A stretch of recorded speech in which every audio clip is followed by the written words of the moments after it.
How did we make left, right, and mid dynamic? We extracted text using left, right, and mid function, right? So how we made it dynamic? Using find. Using the find function, right? Yeah. Okay. After that, what else we done? We have done array functions. Anything else? Ranks. Yeah.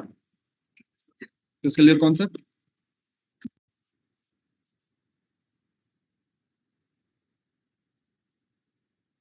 Okay.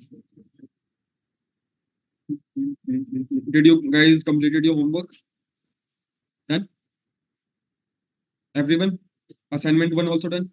Completely? Last one? Okay. ठीक है. So let's see. We completed till 6, 7. 7 done. Like we need to start from 8th question. So it is saying categorize the amount column as low or high. Low if the value is less than 500 and high for all other values. So low or high. I want to just categorize this.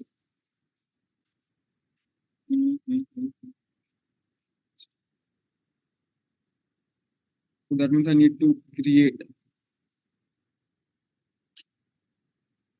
a new column for this. Let it be amount underscore cat. What it is saying? If the value is less than 500, what I need to do? It is categorized as low, otherwise high, less than equals to 500.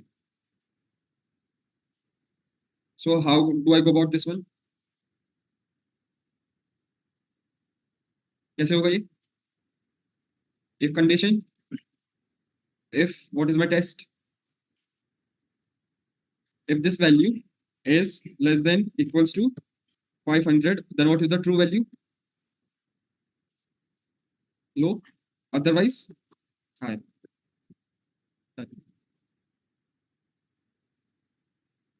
So Control C, go to the last cell, make the selection, Control V. So it is less than 500, it is low. It is greater than 500, it is high. Okay.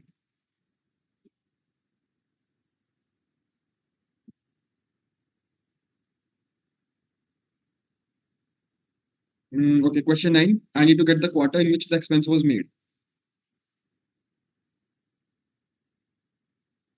Okay. So I need to basically tell in which quarter this transaction was done. First, second, third, or fourth. So let's say if I talk about in terms of Indian quarters, so how do I go about it? कैसे होगा? If what? Ifs. Okay, I can go with ifs. Yes. Then I can say if month is less than equals to 3, then what? Then first quarter. As per Indian, if you talk about, then quarter 4. If this value, again, a logical test 2, if this is not less than equals to 3, let's say if it is less than equals to what, 6, then quarter 1. If it is not even less than 6, then check whether it is less than 9, less than equals to 9, then quarter 2, else what? Quarter Three. 3. So this will be quarter, yeah, it is quarter 3. Then it will be quarter 3 if it is less than equals to 9. 10, 11, 12 is quarter 4. What? Yeah, we have to give the logical test. So I have to mention it. I'll check this thing. This has to be what? Let's say I can simply say over here either less than equals to 12 or I can say greater than equals to 10. Then quarter 3. So month 10, which is quarter 3, month greater than equals to 10, 10, 11, 12. Yeah, it's correct. 10th is quarter 3. So now Control C, make the selection, Control V. First is under quarter 4, first month, 6th month is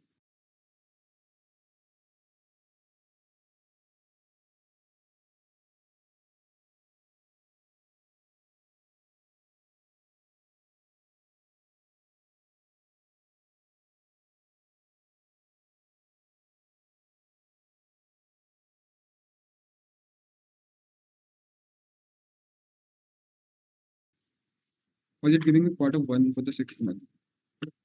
Yeah, 3, no, 4, 5, 6 is quarter 1 only, right? We have basically done in terms of Indian fiscal year.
Clear?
Question 10.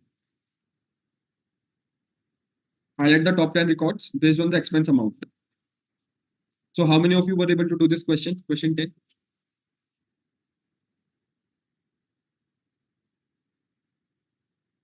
How many of you were able to complete this question 10? Conditional formatting, yes. So what should be the output of the formula that you write in conditional formatting? Boolean. Output should be Boolean. If it is true, it will highlight it. If it is false, it won't highlight. Okay. I want to highlight what? Top 10 records. Okay. So what should be the formula? I can write the formula over here only. What should be the formula?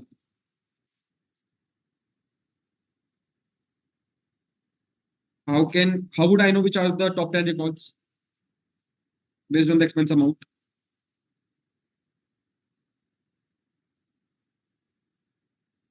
We have discussed this example already. Correct. We can find the 10th largest value, and I can say whichever value is less than equals to that value. This will give me true or false. Now that is the formula for the conditional formatting. So let's say let me take as top 10 AMT amount. Okay. I'm just getting a column over here and I'm saying equals to large. Large function takes arrays in input. So I want to give amount. Okay. Comma 10th largest value. Then it is giving me 10th largest value. So whichever value is greater than equals to this particular value, I need to basically know which value is that. So I can simply say this value, check whether this value is greater than equals to this value or not. 10th largest value. This is 10th largest value. That means there are 9 other values which are greater than this. So will I take greater than or less than? It is not the largest value. It is the 10th largest value. Right? It will give me true or false. False. Now can I simply control C and control V this thing, the formula? क्या मैं यहाँ पे अब simply copy paste कर सकता हूँ formula जैसे मैंने यहाँ पे किया था? We need to freeze the range because this range will change as I will drag it. Correct? That means my 10th largest value will change for every cell. So F4 or function F4, I need to freeze my range. So now my 10th largest value is fixed for each and every cell. Done. False. Control C. Then Control Shift up. Control V. So if I check, true, we have over here. We have true. Yeah, we have true. Now see. Okay, it is giving me true and false. Now that is correct. Is everyone clear till this point? Guys, यहाँ पे किसी को doubt है? How we got this thing? Anyone from the online? No. Can you show this again? The formula. This is the formula. I got the 10th largest value. Then I'm saying whichever value is greater than equals to this value, mark it as true. Otherwise, it will be false. Okay. Okay. Now tell me, is this formula correct to go into the conditional formatting? This is correct in terms of Excel. But is it correct? Will it highlight the entire row? Yes or no?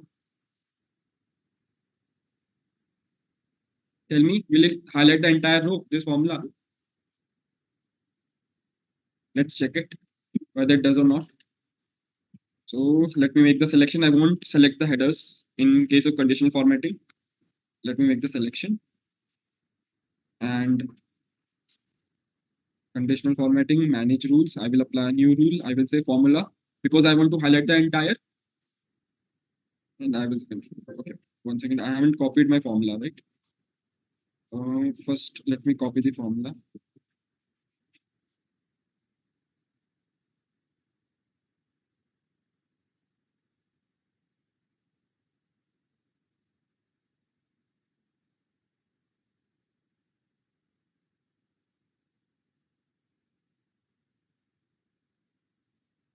Equals to. Now I can format this with, let's say, green color, top 10. Done. Okay, apply. And 325. What is the first mistake that I have done? What is the mistake that I have done? Selection. It has to be from where? A 25 to P2 to 4, whatever that is. Now let me check apply. Done. Now it's correct. But again, what is the issue? Entire row is not getting highlighted, right? And the correct criteria are not highlighted. What is the issue, guys, over here? Remember I told you कि conditional formatting को proper syntax चाहिए होता है. तो यहाँ पे what should be freezed? Column. There should be dollar over here. Okay. So what will I do is back again. Let me make the selection. Back to conditional formatting, manage rules. I will say added this rule, and it is J25. So my column is what one? Was it J25?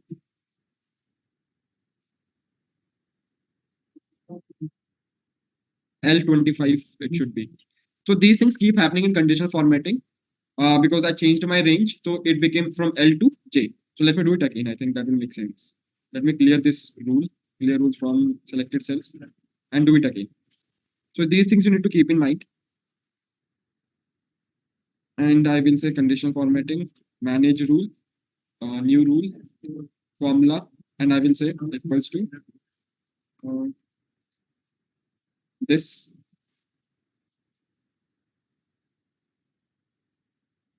greater than equals to large. You won't be able to see the arguments for the functions over here, comma 10. format with the greenish color, let's say, and apply. Again from B25, A2 to A25.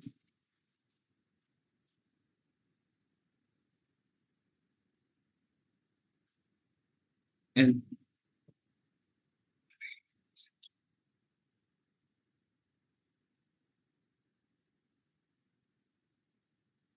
Still not getting the correct output.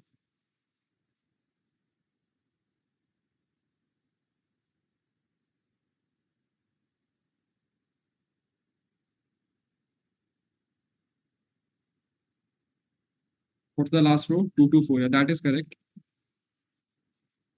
So what will I do now is I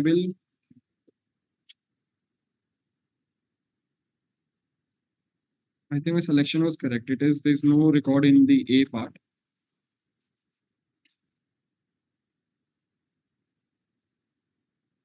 Let it be P.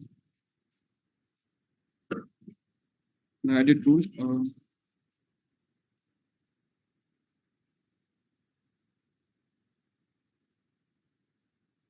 What will I do is now I'll put a dollar in front of the L because I need to freeze the column. Conditional formatting takes proper input. Now it's correct. Because I didn't put a dollar, I was getting the correct output in Excel, but it was not taking the it was not highlighting the correct records in this selected table in conditional formatting. आपको proper syntax देना होगा कि कौन सा column freeze होगा, कौन सी row freeze होगी. अगर नहीं pass करोगे तो it will return you basically it won't highlight the correct records. ठीक है? For example, what will be the proper formula over here? कि I need to freeze the column dollar. Right? Filtering से कर सकते हैं, मतलब कोई कंडीशनल फॉर्मेटिंग से अमाउंट पे हमने टॉप 10 कर सकते हैं, कर सकते हैं, तो वो इजी अप्रोच है.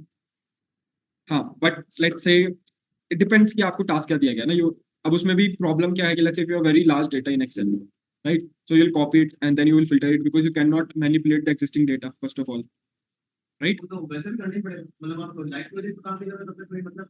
So I was doing this thing, working on a data set having around 2 to 3 lakh records.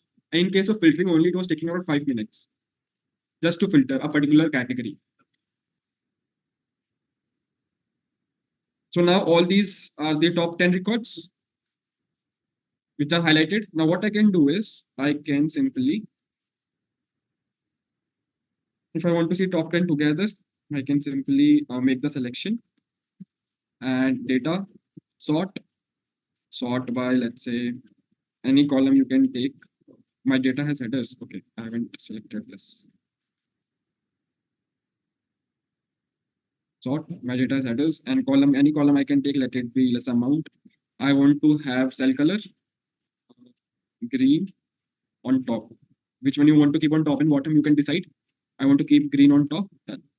So all these top 10 are together and the others which are non-highlighted records are together. Clear? This is how you can highlight the top 10 records using conditional formatting. Any doubt in this section? Any doubt in the formula part? This is the formula. $. So this is the formula. Guys, clear? This one. I have done nothing. Earlier the formula was what? This one. You were getting true and false, right? But what I told in the last class is कि conditional formatting को proper syntax चाहिए होता है. अगर आप vertically drag कर रहे हो, that is if you're checking the condition for each cell, तो आपको column freeze करना पड़ेगा जिस column के लिए आप condition check कर रहे हो. यहाँ पे मैं किस column के लिए condition check कर रहा हूँ? I am checking for the L column. Now I am dragging, so I will check for each and every cell for the L column, right? That means कि I will be dragging it vertically. So when I'm dragging vertically, what should I freeze? Row or column? Column. When I'm dragging horizontally, what should I freeze? Row. Clear? So what should I freeze over here? So if you just want the output as true or false, you don't need to freeze.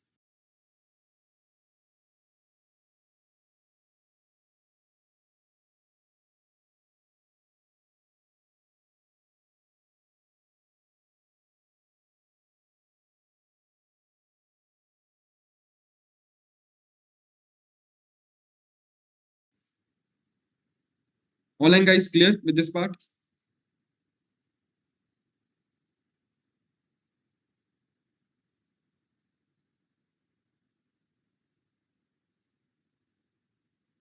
Online guys, let me know whether you're clear or not.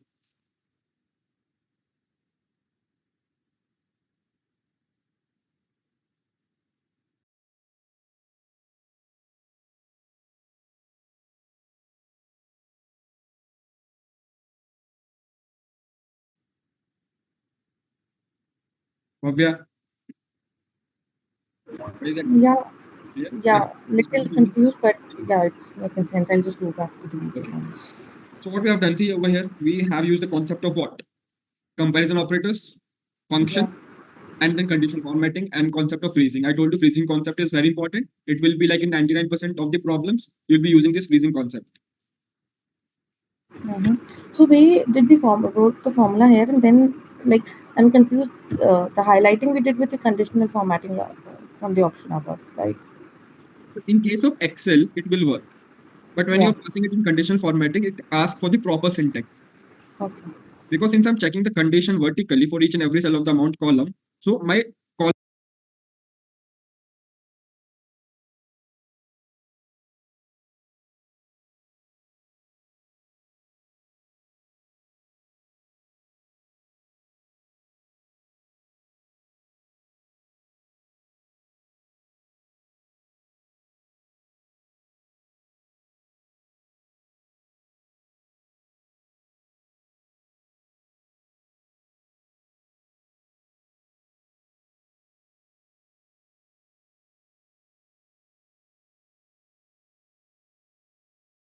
assignment 1, get the proper customer name in column B from column A. Okay. Already written the formula. Yeah, tell me. Left function, because my text is on the left hand side. Okay, now what should be the pattern that I should go with? What should be the logic? What should I find? Find the position of hyphen and then subtract 1. That will give me what? The first basic customer name.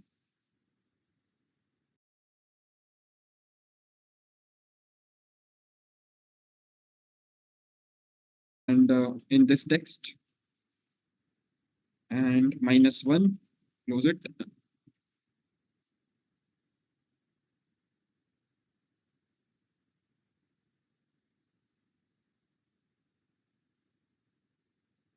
Then get the date of purchase from the day, month, and year columns. So date of purchase I need to get. Which function? Date. Date function. I'll say date. This is my year. This is my month. This is my day.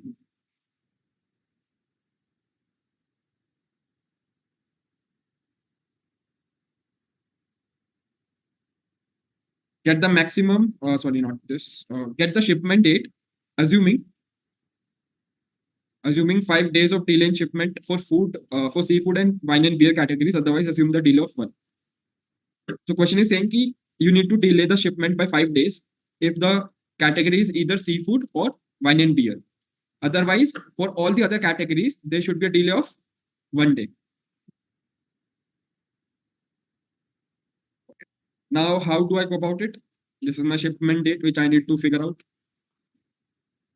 Or inside if. So, yes. So, I need to figure out whether these two categories, seafood and what?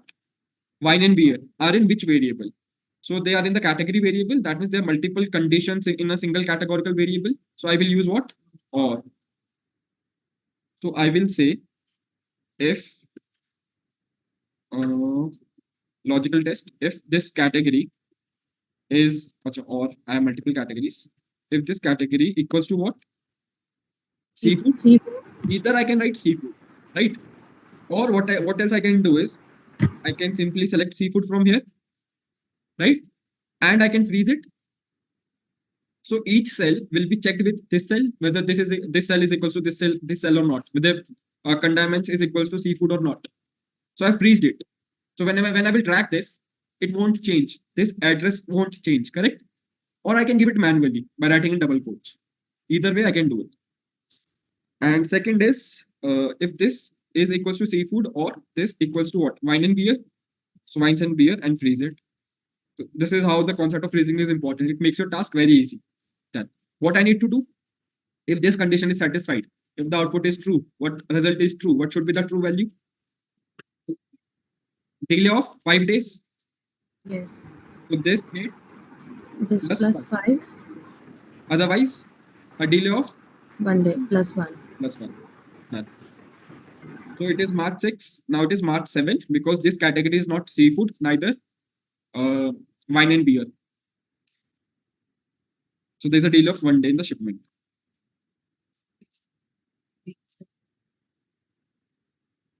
What? Yeah, what? This is a category. Like what I've taken? There's other things which is These. purchase deal. This. Yeah. There's no- Okay. Here I have taken this date because I will add the number of days to this date, purchase date. If you have purchased something today and the company wants to know the shipment date, like the estimated shipment date. So this is how it is done. So from the day you purchased, so on that date, the number of days will be added to decide the shipment date. So if I have purchased something from Amazon today, they will deliver to me by, let's say, after 6 days or 5 days. So which date I will take? Date of purchase.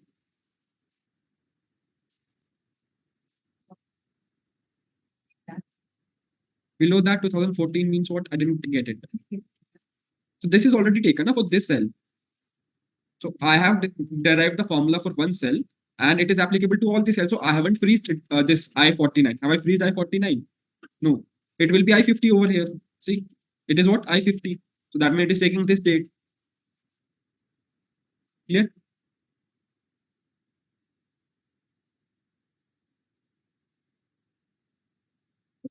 Get the maximum and third highest sales amount from the data set. What happened? Yes, guys, highest max function. I can simply give the range sales. Done. Do I need to freeze? I can freeze, but there's no requirement because I'm not going to drag it down. It's just only for a single cell output. Then max. Third highest, large. So this is my array.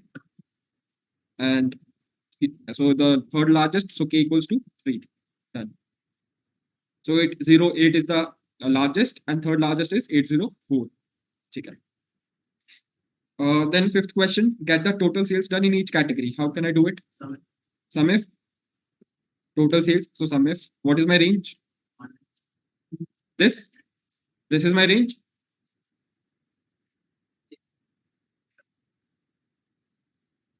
Which one will be my range? This. Okay. Why I'm not taking this as my range? This is my criteria. Where I'm getting the values. If I'm getting the values of condiments or something, wines and beer. So this is what? This is my criteria. From the table from which I'm fetching the values, whether it is sum, count, whatever. That will be my range. So from which table I'm fetching the value? From this table. This is my raw data. This is my summarized table. I'm using what? Array functions. Why we use array functions? To summarize the data.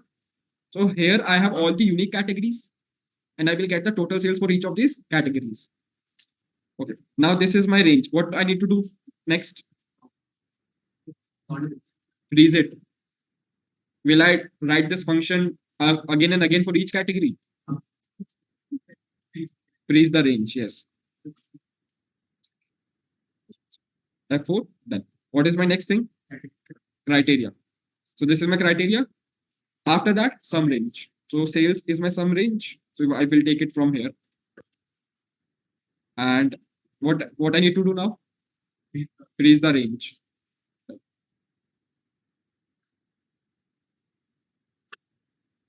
It is giving me 0 for the dairy products.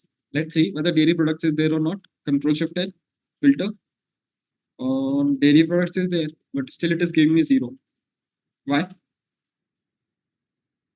For me, it's coming as 808. Sorry, Bhavya. Anji. मेरे लिए तो 808 आ रहा है dairy products का. What is the problem with my function? Range. It is D48. It should also start from E48. E48. Yep, Control C. Clear? The criteria range and the sum range should have the same length. Clear or not? So this is what a summary which we have created from the raw data using the array functions. Clear with question 5? Okay, this is a formatting question. So simply day name you need. What will be the formula for the formatting, custom formatting? 4 times D. 4 times D hyphen 4 month name, times. 4 times M, and Then 2 times D. 2 times D, Comma. Y, 4 times Y. This will be the custom formatting formula which will write. Okay. Okay. Now question 7. How many of you were able to do this? Question 7. Done? How? Custom formatting. We need to perform conditional formatting. What happened? Okay. 1 second. Let's say if I go to data, conditional formatting now.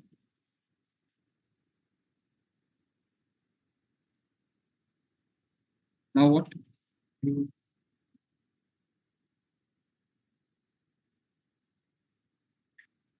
Yeah, whatever you have written. So you have that formula already over there. No? Tell me what you have written. Formula mein. First we have to select the range, sales range, Yeah. fill the column, Uh-huh. and then we have to use the square formula. Hmm. We need to use the range of the sales, Hmm. and then the last thing is select the number of customers. So how did you perform this number of customers? We'll give a number. That column. Okay. Good. Got it. Okay. But did you restrict it between 5 to 10? Yeah, we'll come to that. So what he has done is correct, considering the logic. Okay. So let's, before this question, we understand the concept of data validation.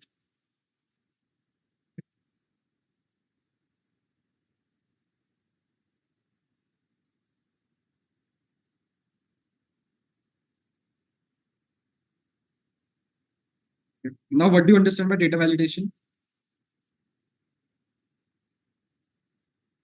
Like why we perform data validation? If this is an example already given to you, that the number of customers, the user can only enter the values between 5 to 10. So what we are doing over here, we are restricting the user to not enter the value beyond a particular range, right?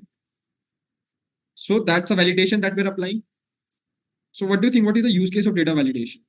Or what is data validation? To maintain the data. So, yeah, in the cell, like we can give options to choose from these data things on Or it. I can say check the correctness of the data. Same concept will be saying in SQL also. Check the correctness of the data. What kind of correctness? Let's say if my data type of a column is integer. So let's say integer, right? So you cannot have float values in that. If I'm saying user can only enter unique values, so you cannot enter duplicate values in that column. So I'm applying certain restrictions to basically so that only correct data is entered, right? Okay. Let's say I have a column which has values 36, 34, 23.45, blank, ABC,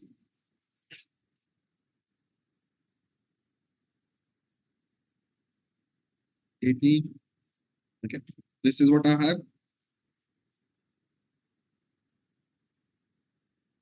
Now I will go to data tab. In the data tab, I have a data validation option over here under the remove duplicate option. So I will say data validation. So this is my validation criteria. Currently, it is what, let's say I've selected this range. So currently this range is allowing any value. I am saying only, let's say, whole number is allowed. Okay.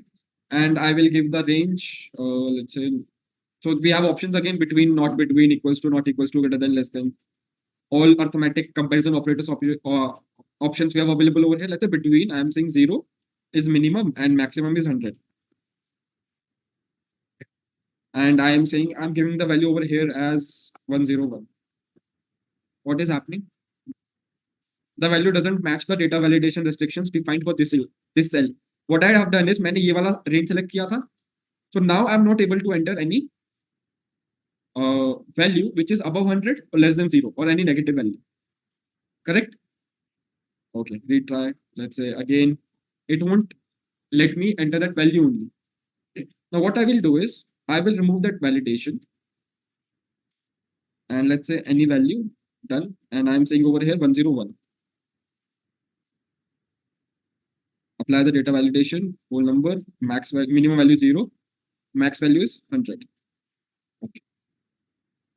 But this value is still there because what happened is, अभी मैंने क्या किया है, पहले मैंने value enter करी है, उसके बाद डेटा वैलिडेशन अप्लाई किया है.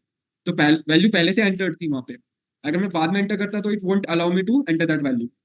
So what I can do in that case is, okay, it is again data validation, whole number it is, we still have float over here. So what I can do is I can say circle invalid data. Invalid data means what? The data which are not defining the validations. So all these are what? Invalid data, because 101 is above, outside the range. ABC is text, not a whole number. 23.45 is what? It's a float, not a whole number again. So this is how you can figure out if your data is already entered. Okay. Even you can remove this circle by clicking on this option, clear validation circles. I will remove this. So let me keep it for now. Okay, now let's say what I want to do is there's a column which is gender. Right now, if I let user, let's say there's a column which is gender. Now, if I ask the user to enter their gender, to write their gender, what they will do? They will write, let's say M, they will write F, they will write male, they will write female, they may write some spelling mistakes can also be there, right? All these things can happen. So again, data, it will be a very messy data for me to clean it and perform analysis on top of it. What I can do instead is I can create a column, let's say gender 1, for example, and I'm selecting this range. So I will select this range, and here I will write over here, I will write M, F. Okay. So I will select this range where I want to enter the user, where I want user to enter the values. And I will go to data validation यहाँ पे, and यहाँ पे I have an option of list validation. देखो अगर आपको decimal allow करना है तो you can select decimal. I will select what? List validation. And I have checked the option of what? Ignore the blank. If these are blank cells, so it will ignore it. And how it will show me? It will show me the values in the drop down. So then it is asking me what is your source from which you are picking up the values. So my source is what? This. When I select this, you can see this range is already freezed. If I click on OK, done. You can see the drop down. Now the user can simply, whenever the user will click on this column or cell, it will simply say select one of it, and it will be filled. So this is how I can maintain the integrity of the data or the correctness of the data, right? So what I'm doing overall over here, I'm applying the restrictions on the user to enter the data, correct? There are certain criteria which I'm applying on the columns. So this is what is list validation.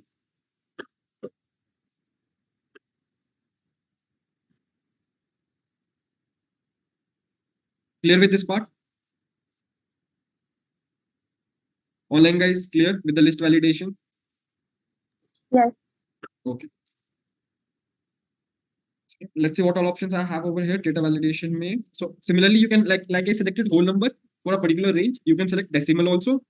And again, you can sorry, not for this one. Decimal, and again you can specify your minimum and maximum value. Even you can give the address of a particular cell which has the minimum and the maximum value. And all these functions you have equals to not equals. So if I say not between, so it will only allow the user to enter the values which are not between, let's say I've written 1 and 2. So it will not allow the user to enter the values which are between 1 and 2. For example, 1.02 or 1.55. So it depends on what comparison operator you are using over here. Similarly, for the date, you can mention the start date, end date, and all those comparison operators not between equals to. Accordingly, it will allow the user to enter the values. Similarly, for the time also, same thing. Then text length, what is the minimum text length the user should write, and what can be the maximum text length. So you have seen, like, when on the websites also, whenever you write something, you are not able to write, let's say, your full name if you have a very large name, right? Because of the restrictions on the number of characters.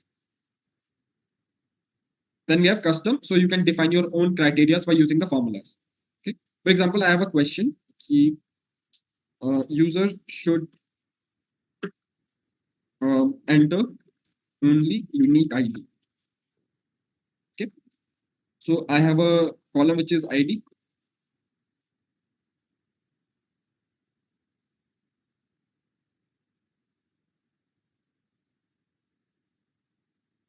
Let's say the ID be 1001, 1002.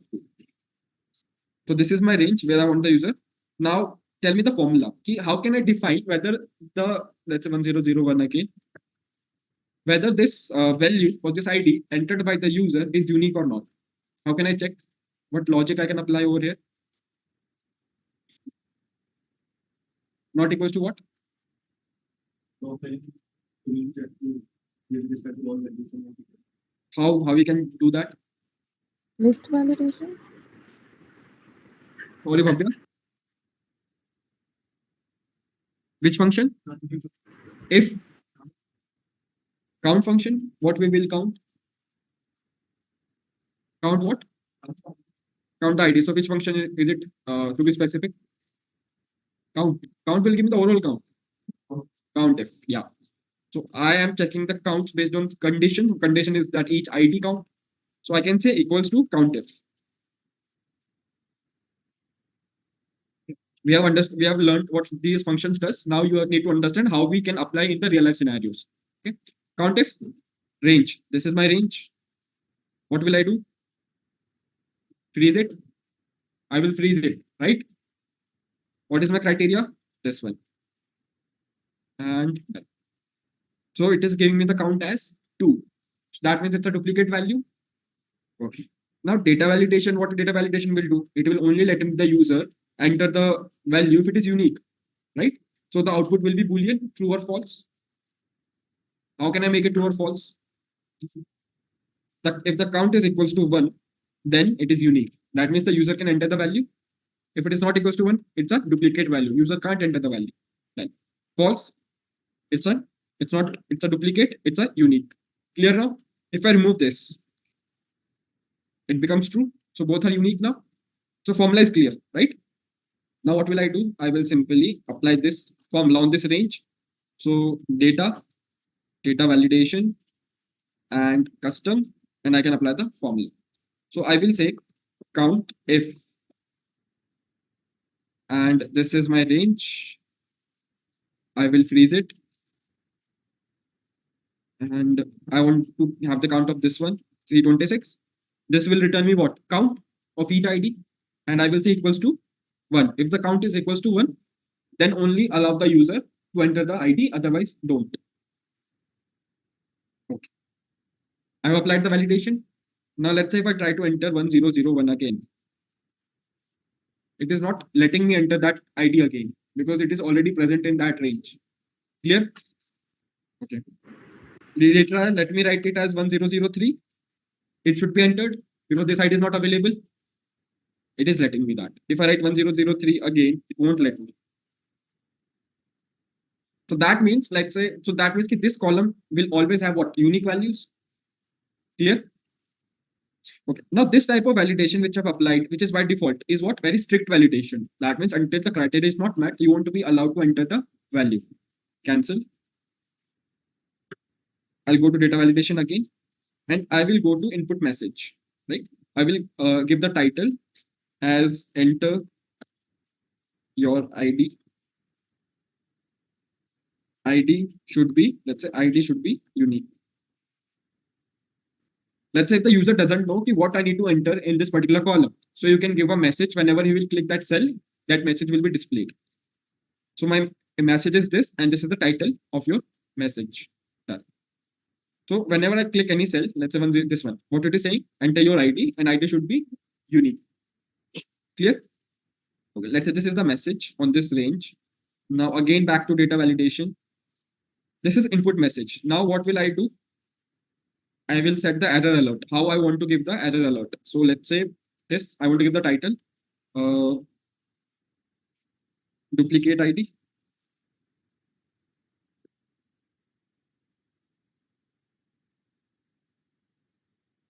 And some error message I can give.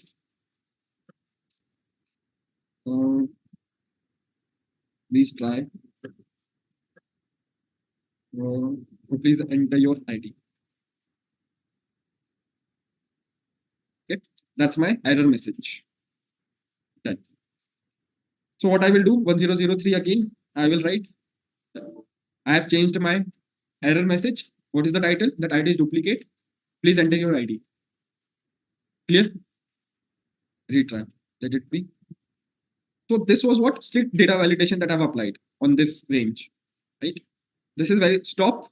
This stop style is a very strict data validation. If the criteria is met, then only it will allow you to enter the value. Otherwise, it won't. Now, instead of stop, I can even set the warning. So it will give me a warning once. It will ask me then whether you want to continue or not. If I say continue, then it will let me allow that allow to enter that value. Okay, done. So if I write 1003 again, okay, it is saying it is duplicate ID. Please enter your ID. Would you like to continue? If I say no, then I have to re-enter my ID again, and it will still display the message. If I say yes, it will let me enter this ID because this is a warning. The style that I've selected in data validation is what? Warning. Okay, let me remove this. And again, the next that we have is information. Okay, so the difference between warning and information is warning used to ask me, would you like to continue or not?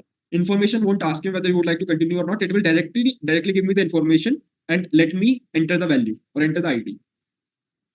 So if I write 1003 again, it will display me the error message, but still it will let me enter the ID. Please enter your ID. This is a duplicate message. I don't have any option of no, right? So I have to do okay. Like it did not ask me whether you would like to continue or not.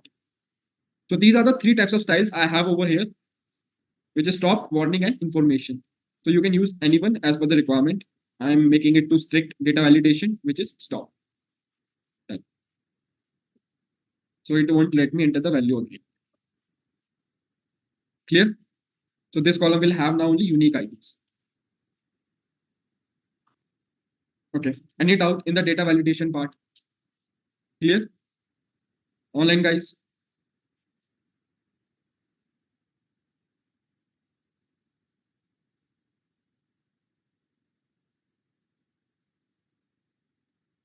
Online guys, clear with the data validation part? Yes. Okay.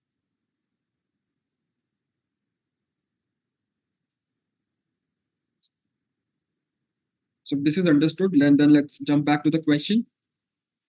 Highlight the rows in red for bottom end customers based on sales. And number of customers should be selected at runtime by user. Restrict that user can enter the value between 5 to 10. Okay. User can enter the value between 5 to 10. Let me modify this question a bit. Bottom end customers and in green for top end customers.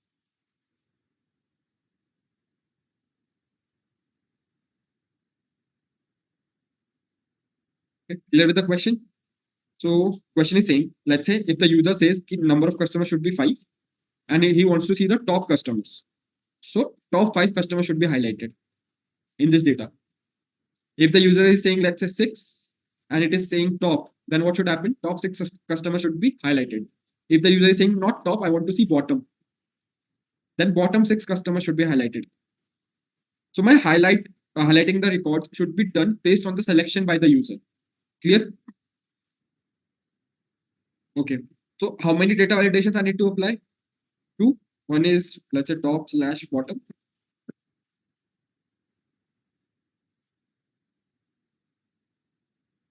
And let me make it yellow. Okay. Number of customers, 5 to 10. What should I do? For this cell, what should I do? Data validation. Data validation. What type of data validation? Whole number, minimum value, max, 10. And strict validation it has to be. So it is strict. Okay. You can also set up the message, input message, enter the value between 5 and 10. Over here, which type of validation? What do you think? Which one will be the most appropriate validation over here? List. Good. So I will say over here, top / bottom. Okay. And select this data validation. I will say list. And this is my range. Done. So I can select top or bottom from here.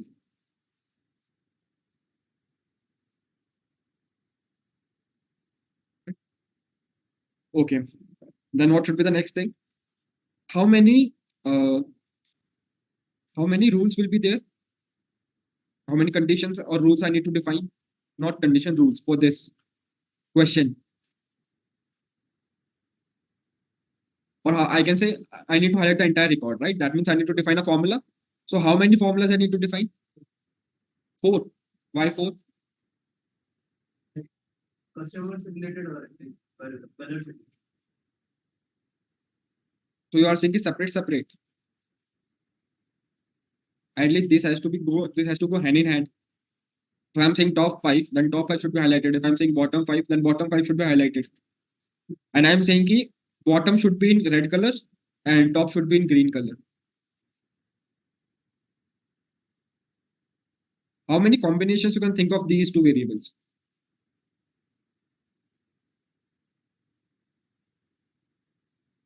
Okay, now understand, how can I get the top 5 customers or top customers? Large. Large may you have array function, then you have k. K is what? Number of which largest value basically. So that you can simply give the reference of this cell. If I say 5, it will return me 5th largest value. If I say 6, it will return me 6th largest value. Okay. But this should happen. This should happen when? When this should happen? If this is top, then large should return me that, right? So I have to add one more condition to this key. This cell should be equals to what? Top. Correct? And both the condition is to be satisfied simultaneously. Correct? Yes or no? So these two conditions can go inside the AND function. And AND function will return what? Boolean output. Second condition can be, if this is equals to bottom, then what should be the function that I'll be using? Small. And inside that small function, inside the k, I will be giving the reference of this cell. If this cell is equals to bottom, then I will be highlighting what? Bottom customers, 5, 6, whatever, depends on the input I'm giving. So let me define the formula for the top cell, top, and then I will define one for the bottom. Because ideally, I don't need to define for the select number of customers. That will go hand in hand. Okay. Because when I will select top, I should only be able to see green color. When I select bottom, I should only be able to see red color, not green, along with it. What will be the formula? What will be the formula?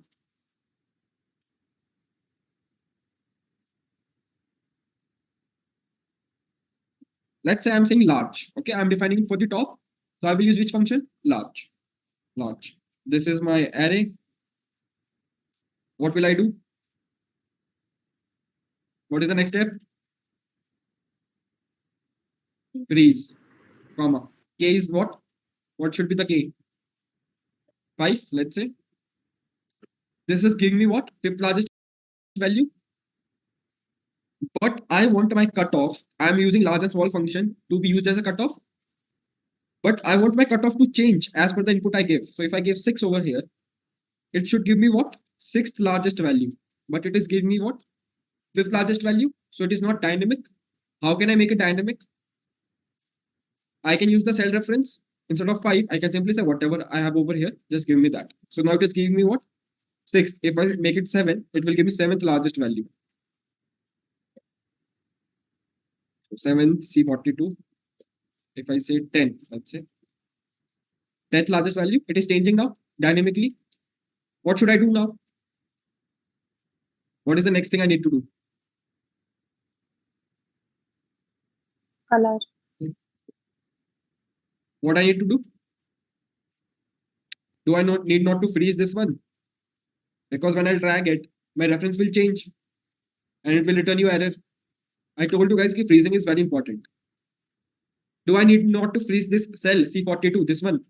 Because every time I want my large function to take the k value from this cell.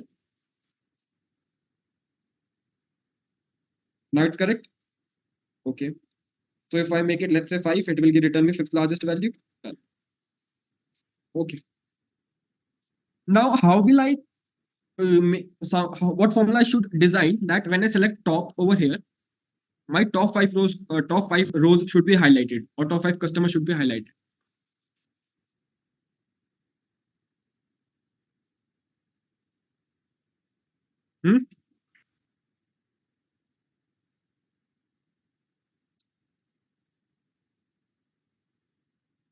What can I do over here? Can I simply not see what should happen? If I select top and I select say 5, so दोनों condition एक साथ satisfy होनी चाहिए ना? So both these conditions need to go inside what? And function. So I will say and this is my first condition, large के साथ क्या होना चाहिए? ये जो cell है, which is F42, this should be what? Top. Do I need to freeze this? Yes. This equals to what? Top. If this is equals to top, then basically give me the cutoff for the large function. Now I need to modify this formula a bit, right?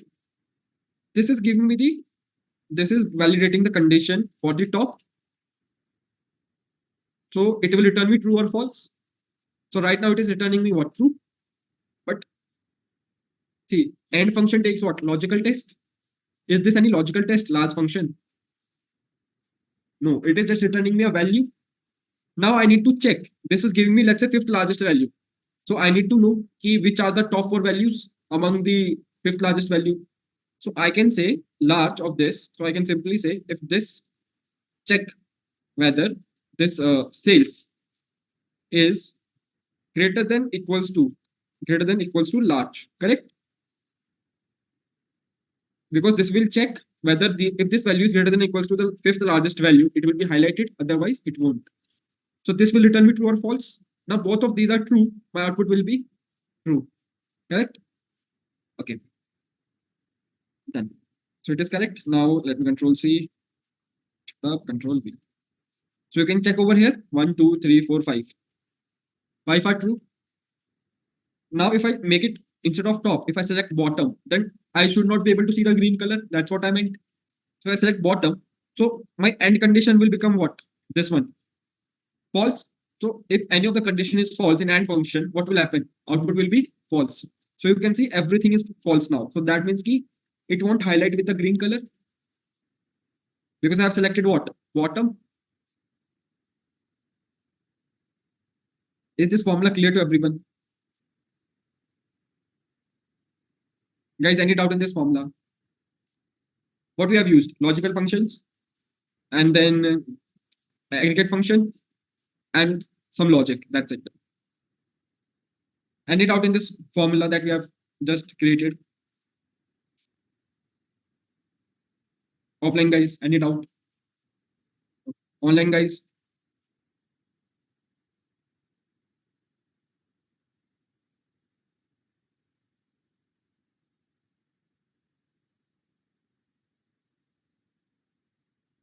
Online guys, clear with this formula part for the top?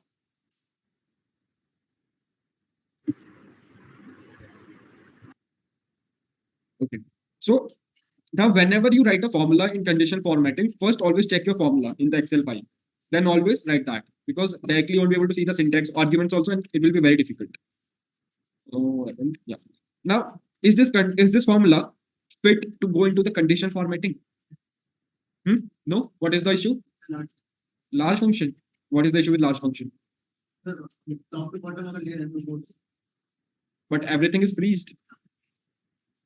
what is the issue in this formula? In terms of, यहाँ पे तो correct है Excel file के terms में, but if I want to highlight the entire row, correct, I need to freeze this. It takes proper syntax because it is checking for the each cell of the sales column. So vertically it is checking. That means I need to freeze the column. $. We have seen this. If I don't do this, it won't highlight. Okay. Now for the bottom, what should I write? And what should be the formula for the bottom? If this sales is what? Less than equals to small of this array, which I will freeze, comma, K. What should be K? This cell, I need to freeze it. This will return me what? True or false? I need to freeze E also. This will return me true or false. Now what? Next is what? This should be what? Equals to bottom.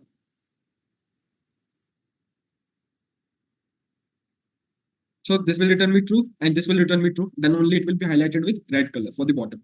Done. So this is true now because I have selected bottom. So as soon as I select top, this will become false and these will become true. Bottom and Control C. Top, Control. Okay. See, now everything is false for the top and true for the bottom. As soon as I select top over here, everything will become false for the bottom. What will I do is now I will define the rule for the top and customers. So this is my formula. Let me copy this and let me make the selection.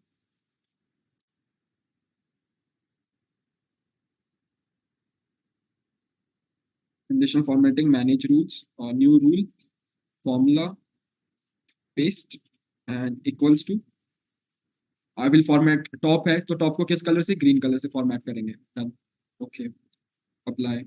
Done. Right. When I select bottom over here, green should not appear. Bottom. Can you see green? It is not there, right? In case of bottom now, one more rule I need to define for the bottom. Copy this and make the selection. Condition formatting, manage rules. This is for the top. One more rule for the bottom. This is my formula.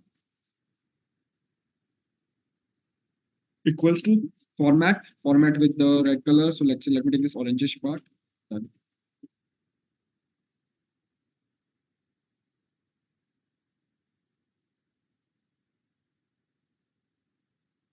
Bottom 5, I want to see bottom 8 customers. Okay, so bottom 8.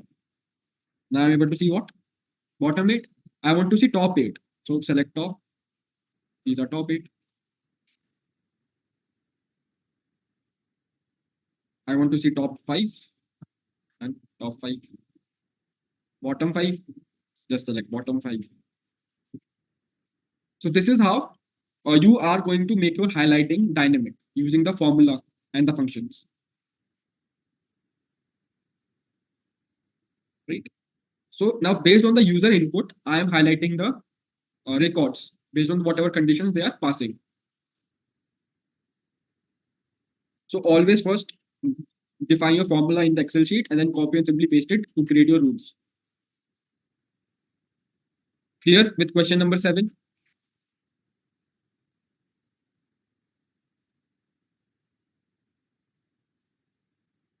Guys, clear with question 7? Online guys, any query regarding question 7?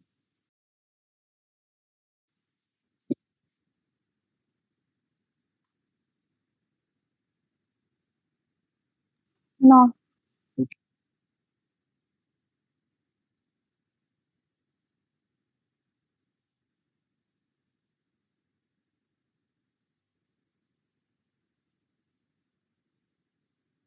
So it's done. Let me close this thing.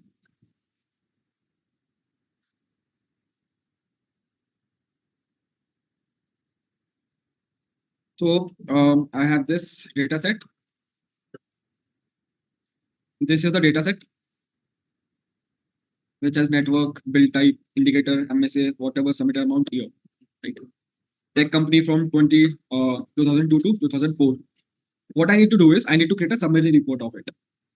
Okay.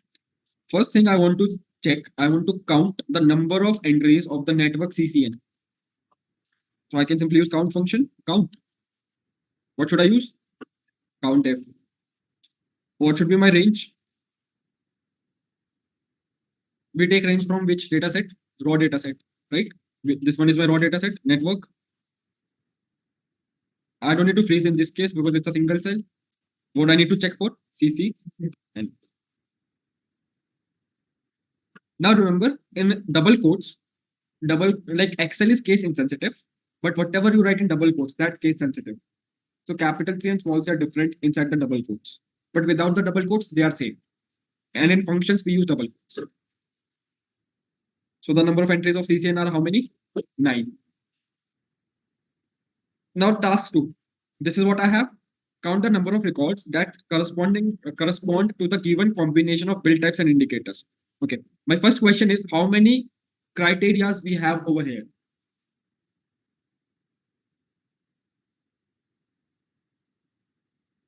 How many criterias do I have over here? 2. 2. Which 2 criterias? Build type and indicator. 2 criterias. Yes. This is my build type. This one. This is my indicator. And this is my network. This is a cross tab. I have 3 criterias. So if I have 3 criterias and 3 different ranges, which function I will use? I need to count. Count X. Okay. I will use count X. Criteria range 1. What is my criteria range 1? Okay, you can take any of it. Let's start with network. Okay. So this is my criteria range 1, network. What will I do next? What is the next step? Freeze the range. Done. Next argument is what? What is the criteria? So CCN. Okay. Then now understand, do I need to freeze something over here? Or will it work without freezing? So see, understand here I will drag horizontally also and I will drag vertically also. So when I will drag horizontally, my B13 will become what? Sorry, B13 will become C13. When I will drag horizontally, my column will change. And I don't want to.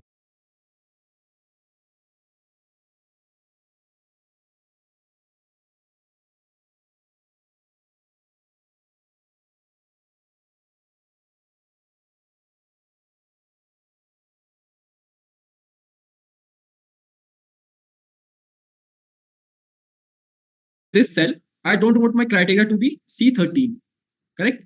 But when I'm dragging it vertically, what will I freeze?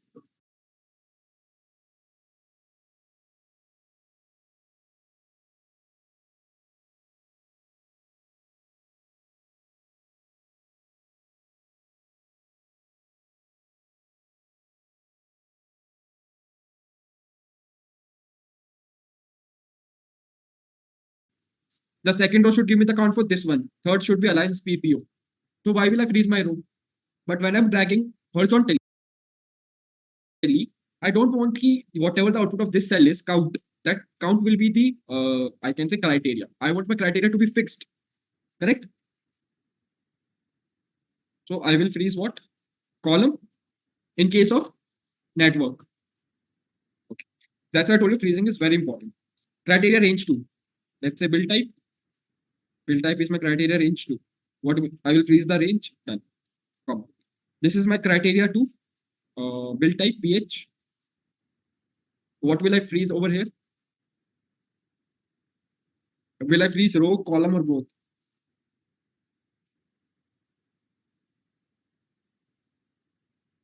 Row.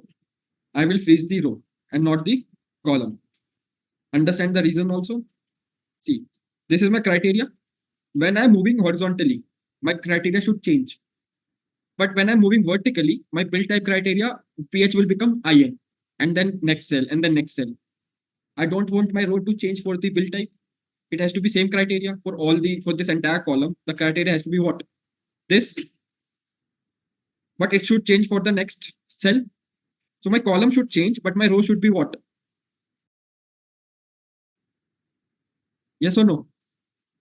So here I want this, whatever I'm saying count I'm getting, I should be getting the count on the basis of what? pH. For this also pH, for this also pH. But for this, let's say it is pH. For this, it is what? OP. So when I'm moving horizontally, my column should change. But when I'm moving vertically, my row should be what? Same every time. So what will I freeze? Row.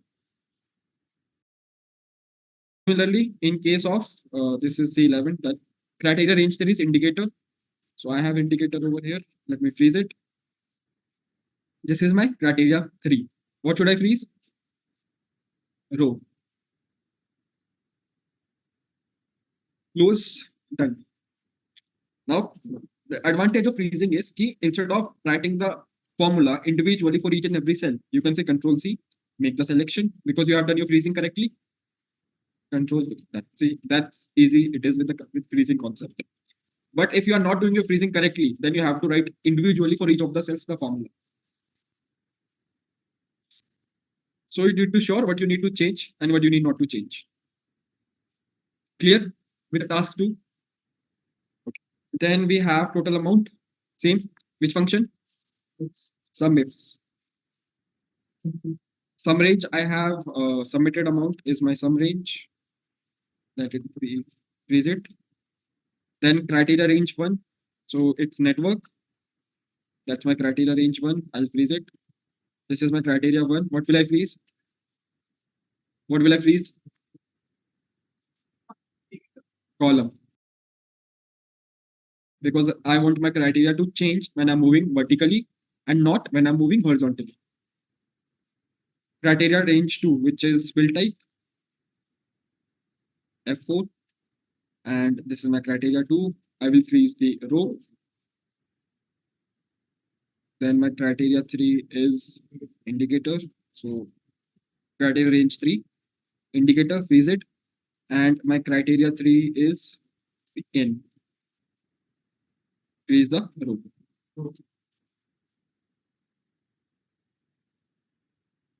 Control C and then shift up. Control V. Done. So wherever you're getting 0, what does that mean? Wherever in the cell you're getting the count or the sum as 0, what does it mean?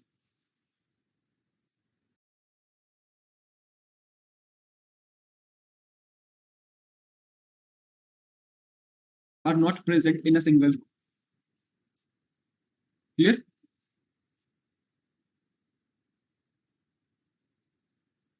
So this was the array functions, which is used to summarize the raw data. This is what we have done. We have summarized the raw data into these summary tables. And I hope you guys have now an understanding of the freezing, when to freeze and when not to freeze, and why it's important, right?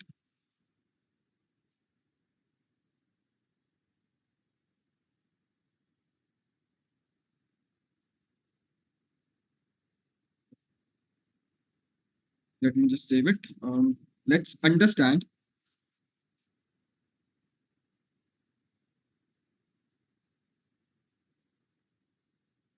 Okay. Let's understand types of tables. What are types of tables you guys know?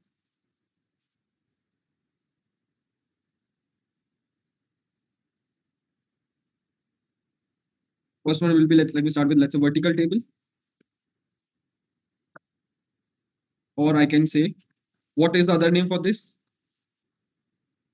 What is the other name for this vertical table? Long table. What happens with vertical table or long table?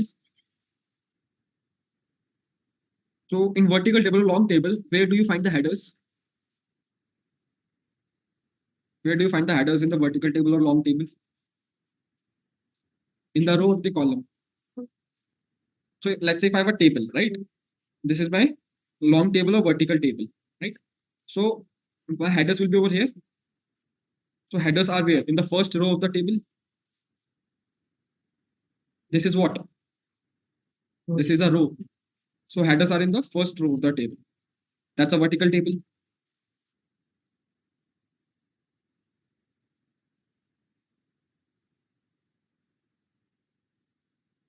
If I give an example for this, it would be this one.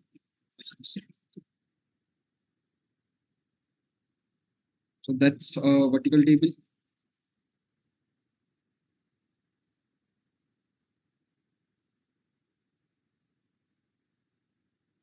That's a vertical table. Second type of table we have is Y table or horizontal table.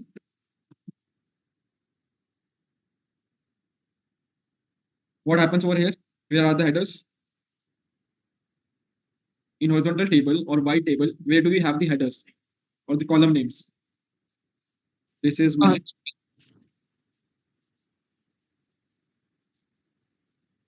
headers are in the first column of the table. This is what? First column where you will have the headers for each row. So headers are in the first column of the table.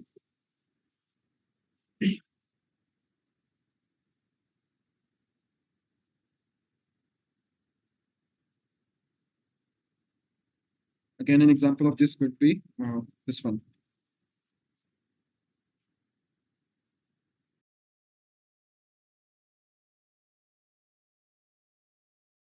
Or horizontal table. Where are the headers? In the first column. Then third type of table that we have is cross tab, or I can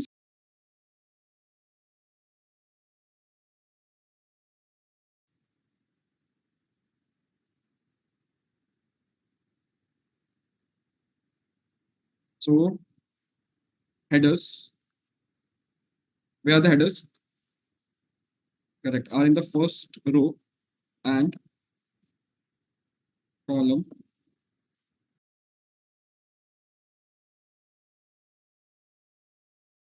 Like a matrix. Headers are in the first row and first column of the table. Okay. So you can example. Pivot table cross tab. Pivot table cross tab है.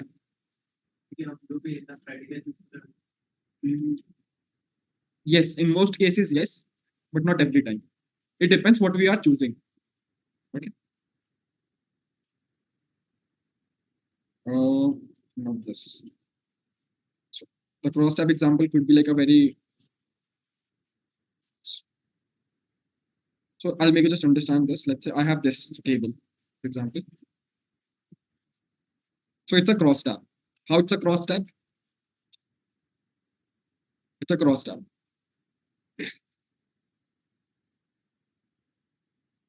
Right? Because it is giving me the sales for each day for each of the brands. Here, for each day, it is giving me what? These are my headers, and here these are my headers. So it's a cross tab. For each day, it is giving me what? The sales for each of the brands. So that's a cross tab. No, that's not a cross tab.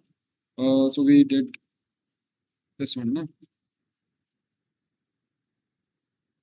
No, it's not a cross tab. First of all, these are not unique. Would you do you see any columns to be repetitive over here? No. Here you do see, right? So that's why I told you pivot table in most of the cases is a cross tab. But here, if we see, we are getting the data for each day for each of the brands. So that's a cross tab. Now, let's say if you want to, what you want to do is, you cannot make it dynamic, extracting the value using the array functions in case of a cross tab. First thing. For example, what will I say? Let's say, let me try count it, right? How many? I can say count if this is my, I need to give a range over here. Let's say this is my range. And I need to give a criteria. So let's say if I use even count ifs, count for some if, some ifs, some range, this is my sum range, and criteria range, let's say this is my criteria range. And so no, sorry, my sum range will be what? D67 to this should be my sum range ideally.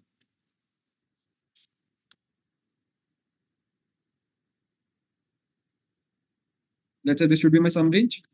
Criteria range, this is my criteria range. This is my criteria range 1.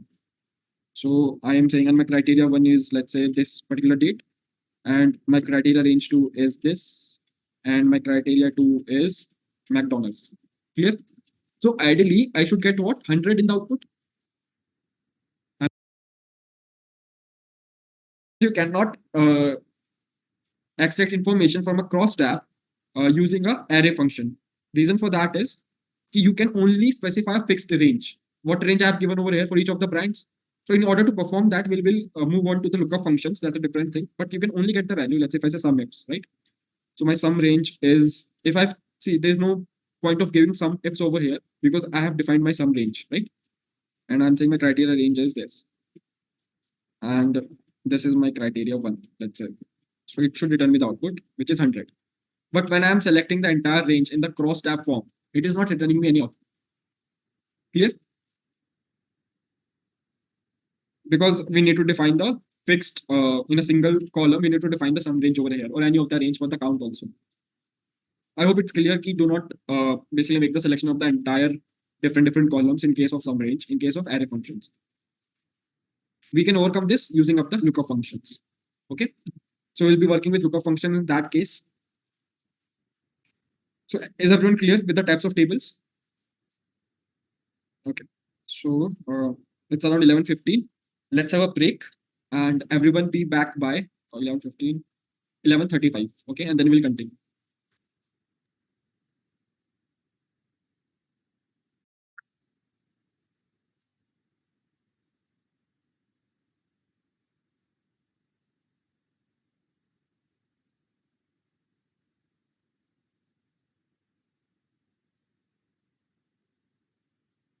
If we talk about lookup functions, tell me the types of lookup functions. Vlookup, Hlookup. What else?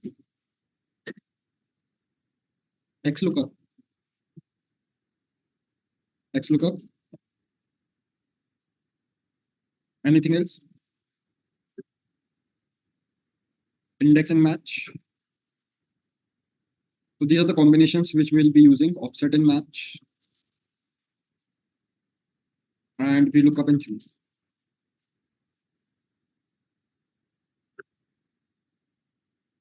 So these are known as reverse lookup functions. Okay.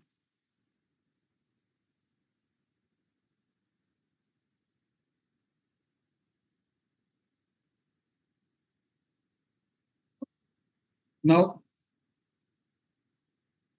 what we will do, what lookup function does, let's understand. Let's start with Vlookup first. Okay. So Vlookup is what? Vertical lookup.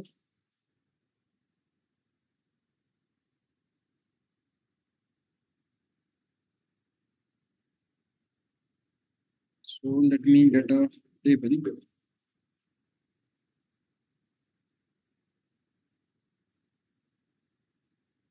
Let's say this is the table.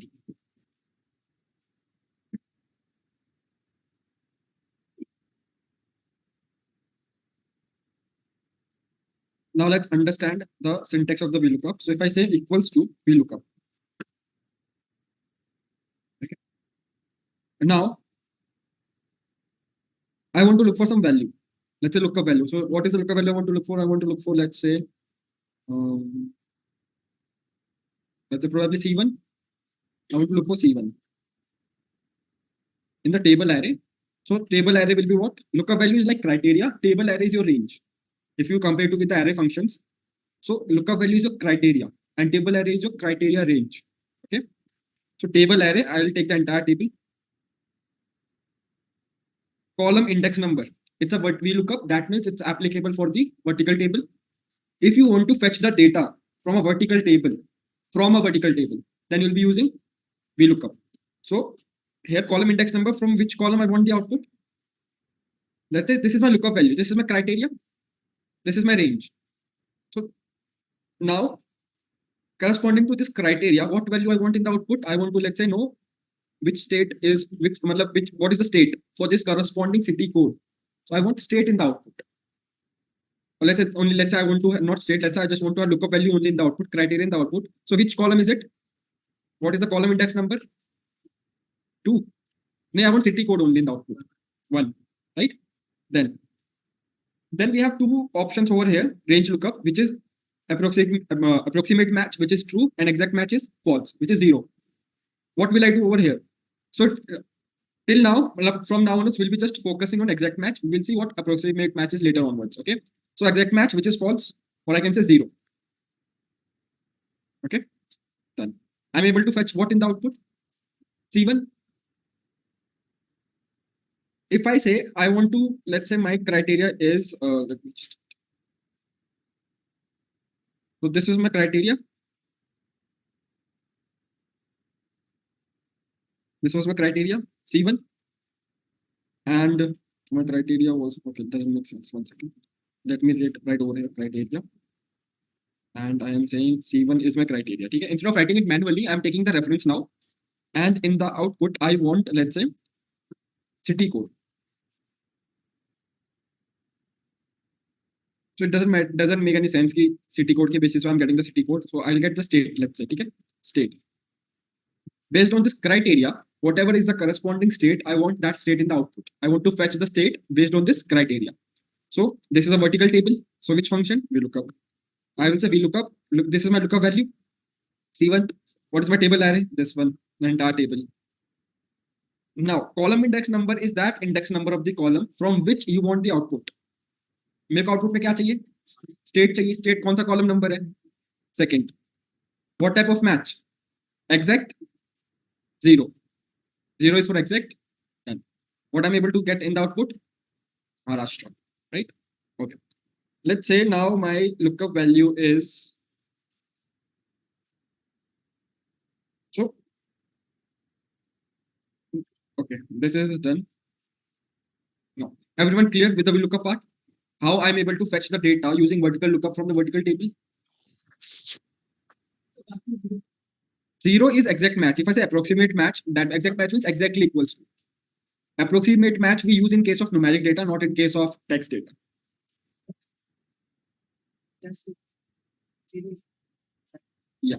So you'll say over here, let's say 0. So it's for everything. 0 is for exact match. And you can say 1 for approximate match.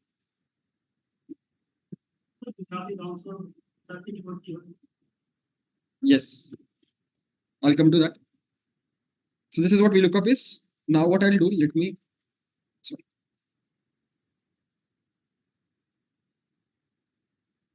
let me talk about the limitations of Vlookup. Okay.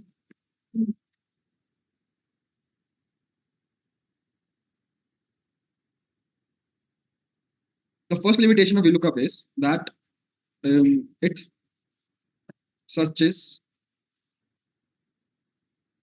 towards the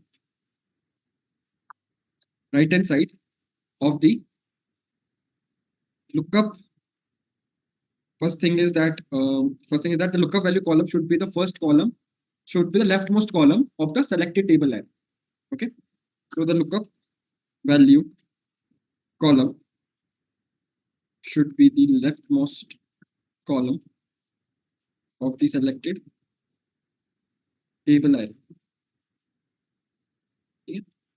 It searches towards the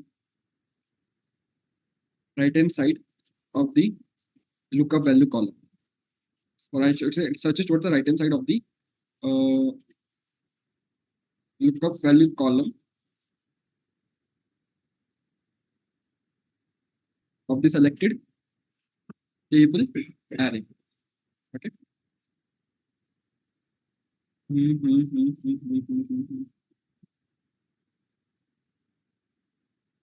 Yeah, these are the two limitations. Now, what is my lookup? What I selected over here? What is my range of selection? This entire table. What is my criteria? C1 is C1. That means C1 is what? My lookup value. Lookup value is what? Criteria. The criteria of lookup value. Same.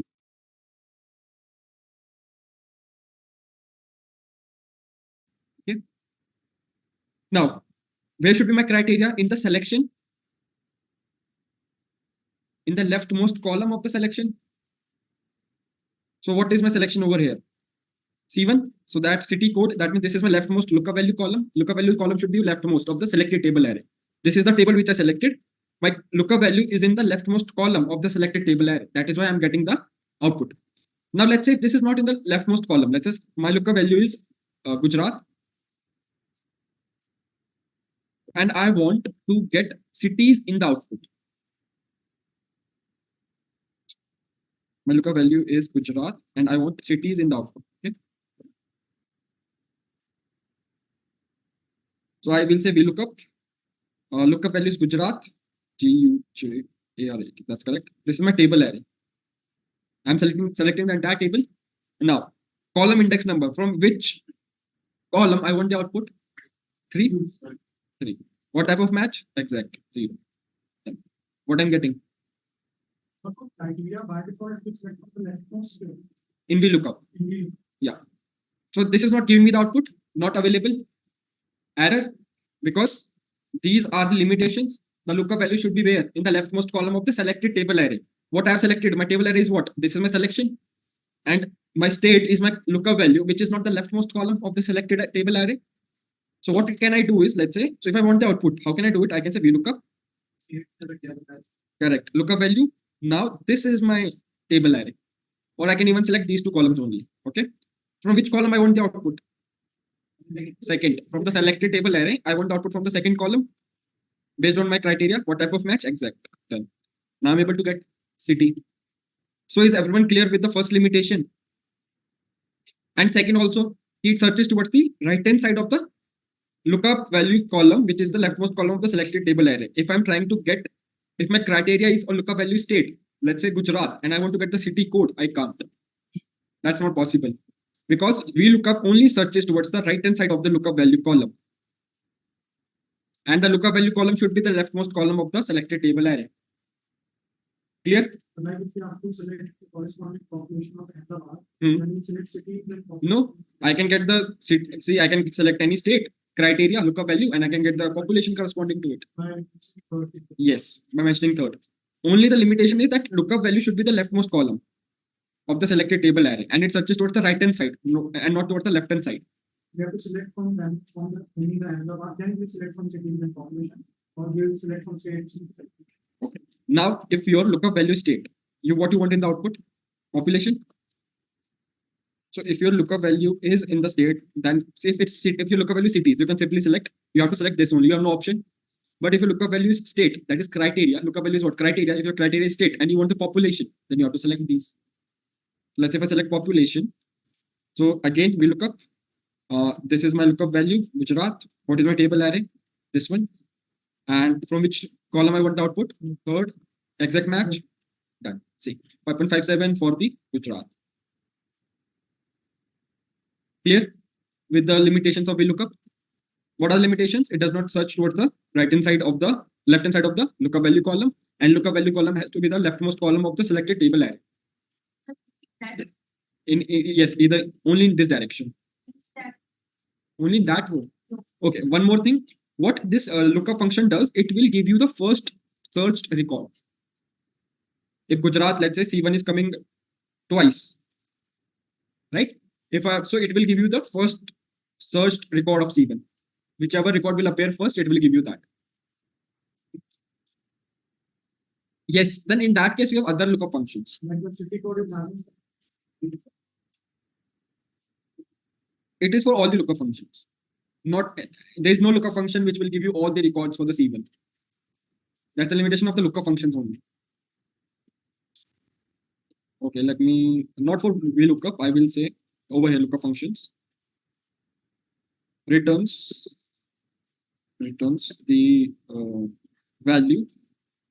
I can say first searched. What can I write over here? Yes, correct. So it returns the first occurrence of the lookup value. Okay, that's the limitation of lookup only. Yeah.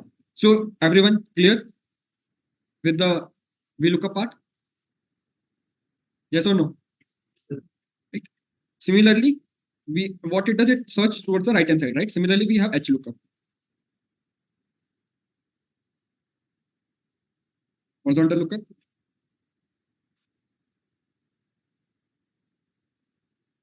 So you'll be using Vlookup when you'll be using Vlookup when you want to fetch the value from the vertical table. You'll be using Vlookup. When you want to fetch the value from the vertical table, that is, you're getting the value from a vertical table, then you'll be using Vlookup. And when you want to fetch the value from a horizontal table, when want fetch the value from a horizontal table, you'll be using Hlookup. Okay. Now, let's say I have this table as horizontal table already available with me.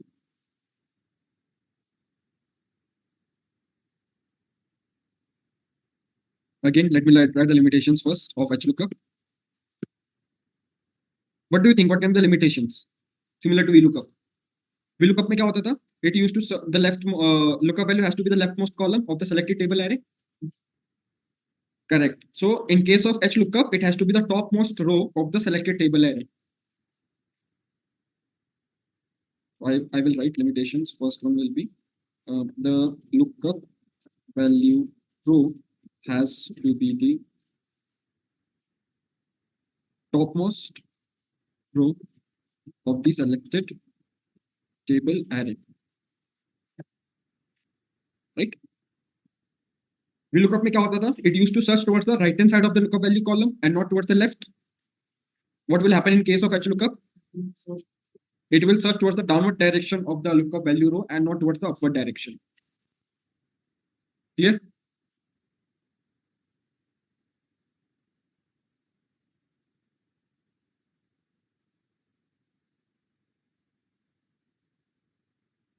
It searches towards the downward direction of the lookup value row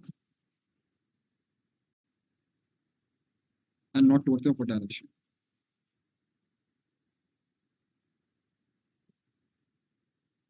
So all these things we need to keep in mind while performing lookup functions. Okay. Again, all lookup functions depends on the value they map with. So let's say my criteria over here is, since I'm fetching the value from a horizontal table, I'll be using Hlookup. Let's say my criteria over here is I want to fetch city code. Let's say not city code. My criteria is, let's say, cities, right? So let's say I want to fetch the city code for Mumbai.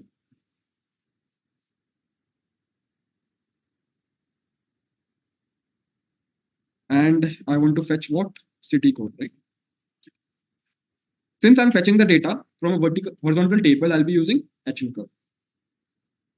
Hlookup. What is my lookup value? Lookup value is my criteria. What is my criteria? Mumbai. This is my table array. Now Mumbai is my first topmost row, so I need to select the entire. Either I can select this much or even I can select the entire table. Now in Vlookup, we had column index number because it was a vertical table. Here we have row index number from which row I want the output. So I want the output from which row? Third row, city code. I want city code in the output. So third row. What type of match? Exact match. Done. Is it correct? Let's say based on the state, I want the city code. So let's say again for the Mumbai, not Mumbai, let's say Gujarat. Hlookup. What is my lookup value? Gujarat. What is my table array? From over here, either I can select this much or this much. Both will be correct in this case. What is the row index number? Second. What type of match? 0. Exact. C3. For Gujarat, it's C3. Correct? Okay. So what is happening? The lookup value row has to be the topmost row of the selected table array, and it searches towards the downward direction of the lookup value row and not towards the upward direction. Clear, everyone, till this point?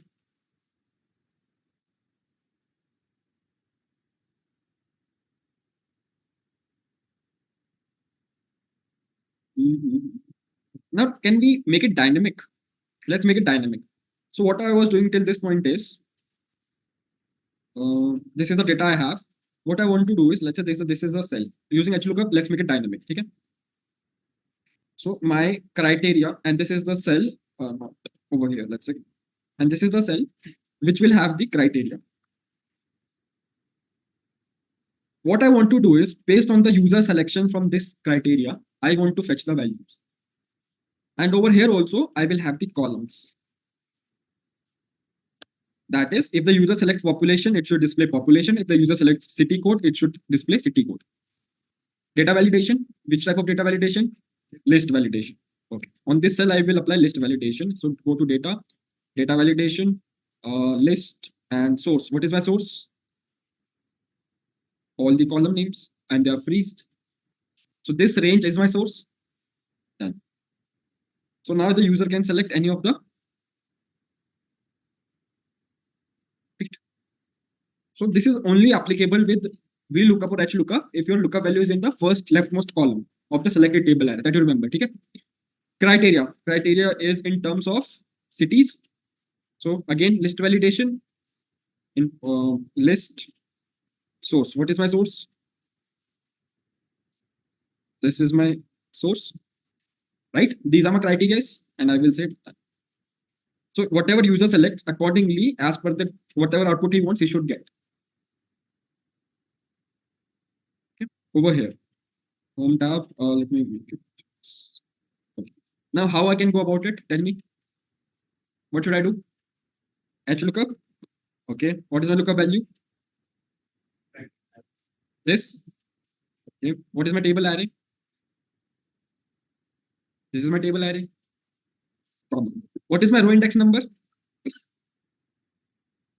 We will be taking this column validation. This one. Yeah. Row index number. So if I give 2, it will return me what? State. If I give 3, it will return me city code. If I say 4, it will return me population. But it is not dynamic. I have to change it manually every time. Let me write it 4 this time, and I'm saying 0. Okay, exact match. So it is correct now. 3.11. 3.11. Where is it? 3.12. That's 3.1154431. Okay. Okay. But if I change it, is it changing? No. So it's still not dynamic, right? So just a question कि जब हम text function use करते थे, तो how we used to make text functions dynamic? Using find function or search function, right? So here we have a function which is match function. What it does is it returns the position. This is a find function position return करता था. It will return the position of that particular cell. I will say returns the position. Okay, it's a very important function. Like find function used to make text functions dynamic, match function makes the lookup function dynamic. For example, I want to understand. So let me make you understand the syntax. So I will say equals to match lookup value criteria. Okay. So let's say again I'll play with the criteria. Okay. So let's say my criteria is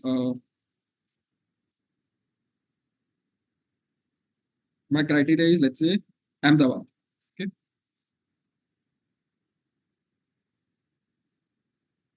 I want to know the position of Ahmedabad.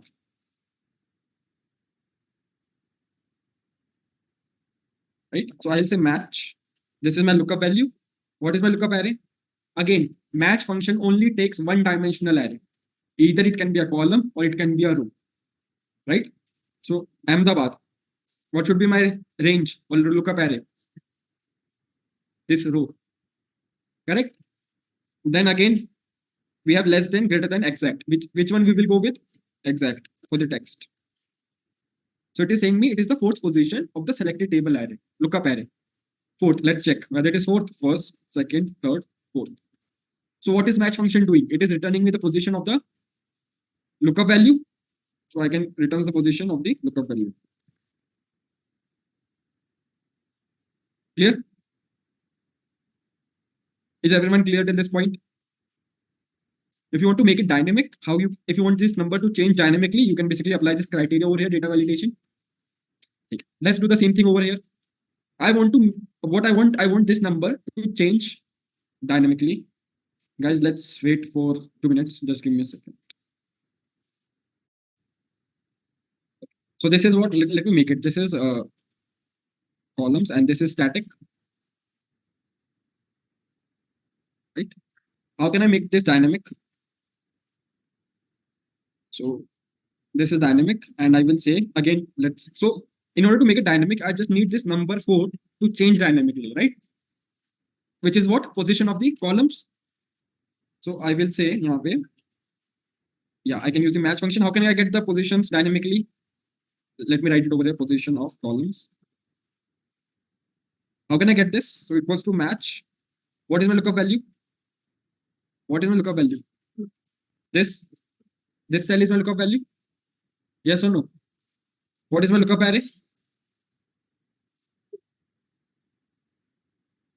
All the column names. Correct? What type of match? Exact. So what is the position of the population? 4th column. If I say state, it is 2nd column. If I say city code, 3rd column. So now the position is changing dynamically because I have given the column name as criteria in the match. Let's make it dynamic now using Hlookup. So I will say Hlookup. What is the lookup value? Pune. What is the table array? This one is the table array. Then row index number. So I will say which row. That means I need to know the column names.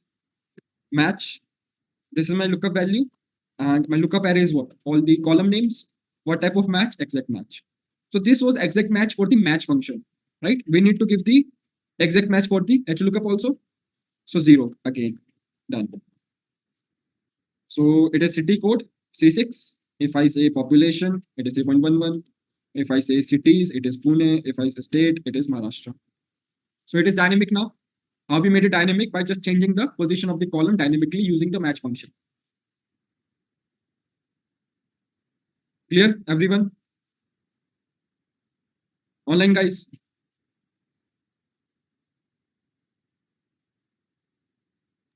एक बार फिर से repeat कर दीजिए, नहीं थोड़ा सा This one? ये यहाँ पूरा मैच वाला, हाँ कैसे यहाँ पे इसको हमने static डायनेमिक किया, क्या सिलेक्ट किया? ये स्टैटिक है यहाँ पे. हाँ So अगर आपको डायनेमिक बनाना है तो that means you need to change the position of the columns. Right. So how you can change the position of the columns? Just give this like wherever you applied the list validation, जहाँ पे column name change हो रहे हैं, आप उसको lookup value की तरह treat करोगे. So यहाँ पे I have applied list validation, right? So here my column names are changing. So I'm taking the lookup value as this cell where my column names are changing. Then this is C119 to C22, right? This is what? This is a lookup array or range where you are looking for the criteria. So your criteria is column. So your criteria range will be what? All the column names will be your criteria range. Among that, you'll be looking for the position of the specific columns. And Yeah. then exact match 0. So this will return me what? The position of the columns dynamically, right? If I change the cities, for example, city code, it will return me 3 over here.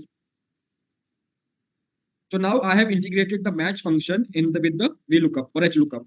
So I just needed this number 4 to change dynamically, which is row index number, like from which row I want the output, which is columns basically. So nothing, I have just copy pasted the same function over here. That's it.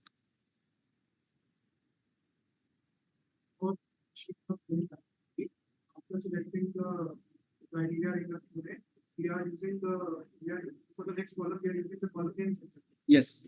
not the whole. No. One dimensional array. Guys, please wait for 1 minute. So light has gone.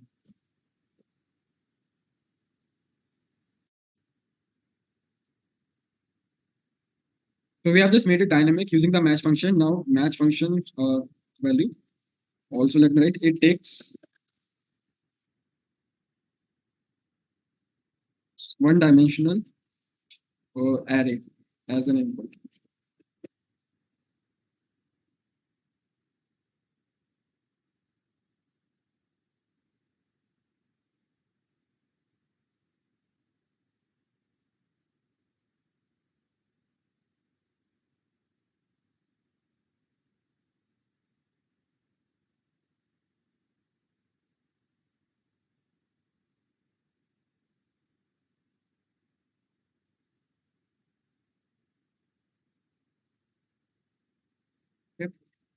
Yeah. Any doubt in this online, guys? Clear? If you want to make the position of the columns dynamic, you will be selecting the lookup value as column name in the match function and the table array as the all the column name range. Right? Guys, clear? Similarly, you can try with the Vlookup and match. Okay. Let me just save it. If done with Vlookup and Hlookup, let's perform this exercise. Using table 1, I want to find out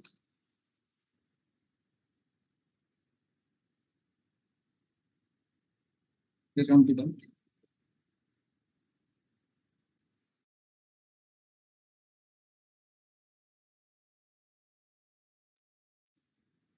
Guys, just give me 2 minutes. So I'll be using which function? Vlookup. And this is my lookup value. What is my table array? I want to get population based on cities. So what will be my table array? 2011 table. Cities and population. Okay. Do I need to do anything over here? Freeze the range. Yes. Column index number. From which column I want the output? 2. Second. Yeah. Let's say if I want to do this using the match function, how will I do it? Match. What is my lookup value? What is my lookup value? Population, this one. What else? Freeze. Cell freeze करेंगे. Lookup array. Is this my lookup array? Yes. How it will my lookup array? It will return me which position? 4. Ideally, the 4. position is what? 2. So this is my lookup array, right? Do I need to freeze? Because when I drag it down, D19 to E19 will become what? D20 to E20. My rows will change. I can freeze the row. Yes. I can even freeze the range. What type of match? Exact. That. For the Vlookup. And I can now simply drag it. That. So if I check for Gwalior, let's say, where is Gwalior? C36. 1.75. And what I'm getting? 1.75. Clear? Which one? Match. Okay. यहाँ पे कर देता हूँ मैं. So if I'm saying Vlookup, what is my lookup value? Visakhapatnam. What is my table array? City. Why city code? Lookup value has to be in the leftmost column of the selected table array. So cities. And it will search towards the right hand side of that. And the lookup value column has to be the leftmost column. So this I'll just say and then let me freeze it and comma column index number. Either you can give it manually is second, and you can even get the same number using match function. Okay, so if I do it using match, so ideally you should have a practice of using match only. What is my lookup value? Is it? Yes, because when I will drag, I don't want my lookup value to change. My column will be same. What is my lookup array? What type of match? Exact. And then for the Vlookup, what type of match? Exact. Got the output. Clear? Now, can I get city code using cities? No. No. Not using Vlookup. Not using Vlookup. Correct. It will return you error. Yeah. No. Which group is the leftmost So column? let's say using table 1. Now question 1 is ki I want to find out the city code for Allahabad. Allahabad is a city. Can I do that using table 1? This is my table 1.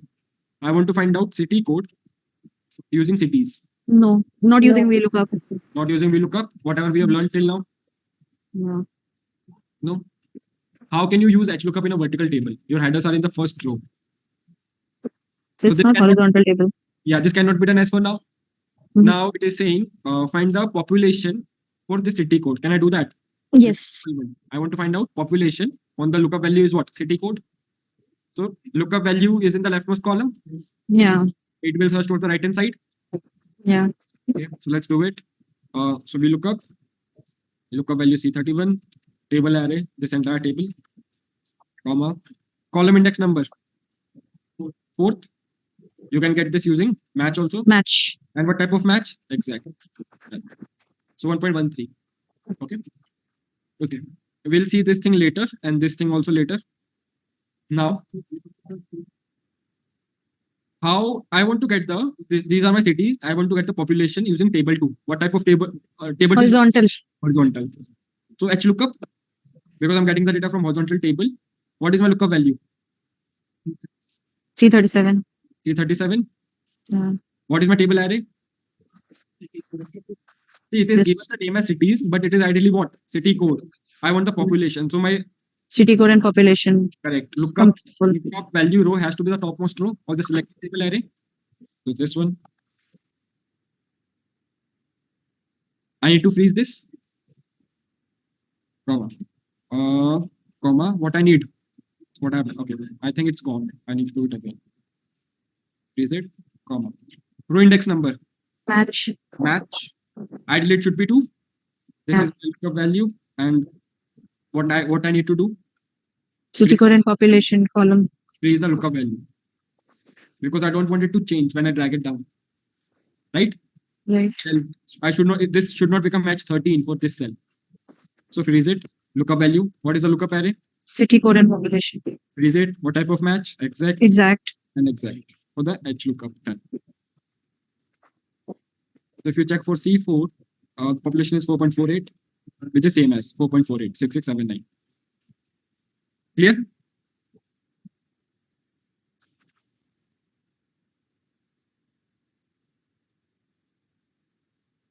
Now, in which cases you will be using approximate matches in such cases, right? What I want to do is I want to assign grades based on the marks, right? Okay. So I will say Vlookup.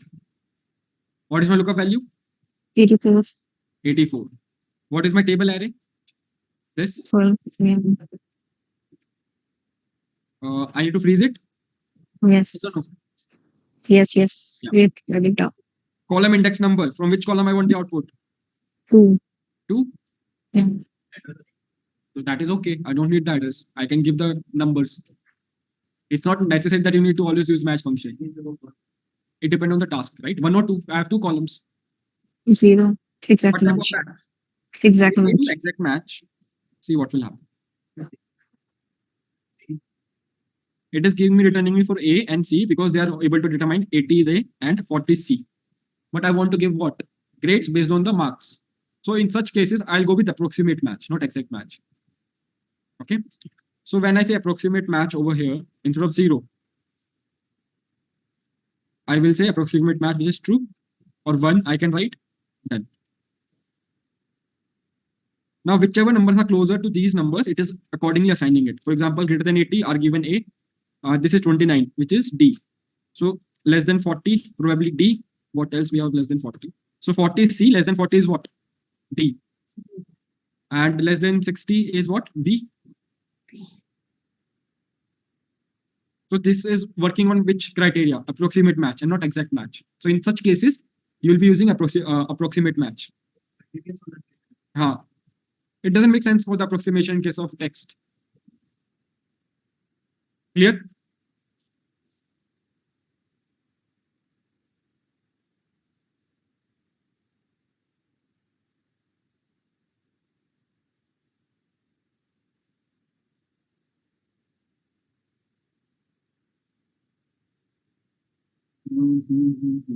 Done. Now let's understand furthermore lookup functions. Now, Hlookup and Vlookup are having limitations. So, in order to overcome,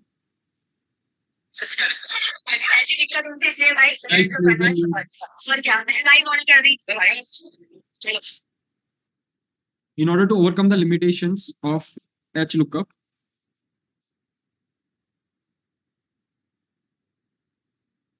and Vlookup.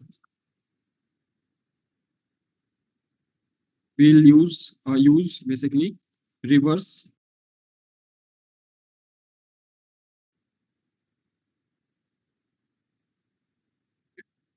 What are reverse lookup functions?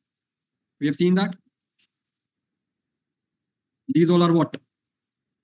Reverse lookup functions. What was the limitation of Hlookup and Vlookup?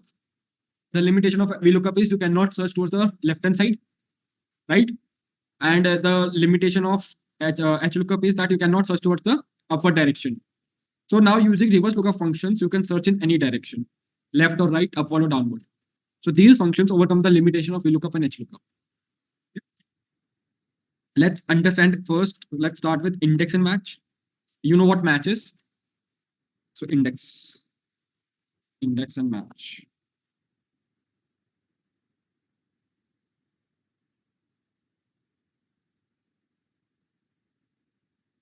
Let me just have this thing over here.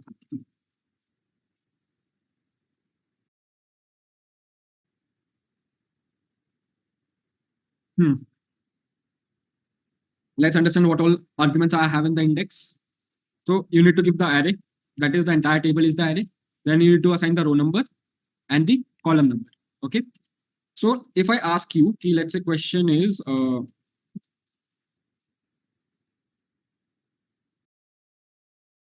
Procter and Gamble, for example. Okay. I want this to be in the output. How can I achieve this using index and match? So I'll say index. What is my array? The entire table. Row number.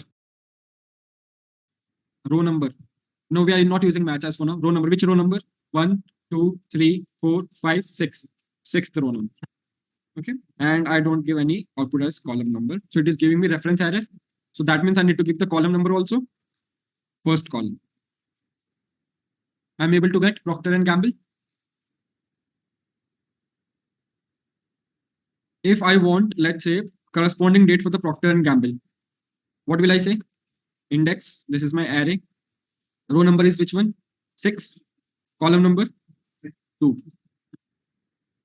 So this is formatting. Just convert this into date. I got that, right? Okay. Now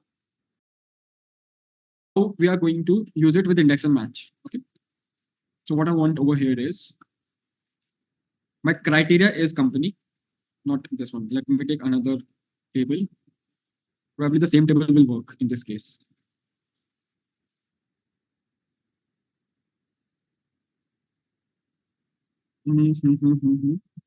Criteria. That's it. And here I'll get the. I want to get the, let's say, state. Okay. My criteria is C1. I should get what? Maharashtra. I'll get it using index and match. So I will say index. This is my array. In case of index, I'm always selecting the entire table. Row number. So I want to be searching for the row number again and again. So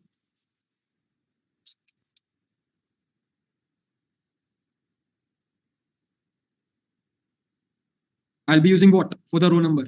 Match. What is my lookup value? C1. Earlier, over here, we used to write column name, column number, and row number manually. Now we'll make it dynamic using the match function. Okay. Match function returns the value dynamically, number position dynamically based on the lookup value. So what is my lookup value? What is my lookup array? City code, because it takes one-dimensional array. What type of match? Exact. You can use less than or greater than in case of approximate match. Okay. 0 done. Then column name or column number. Sorry. I want what? Second. You can get this thing done dynamically also. Column number using match function. So I got Maharashtra. Now what I want to do is based on cities. Let's say Mumbai. I want to city code.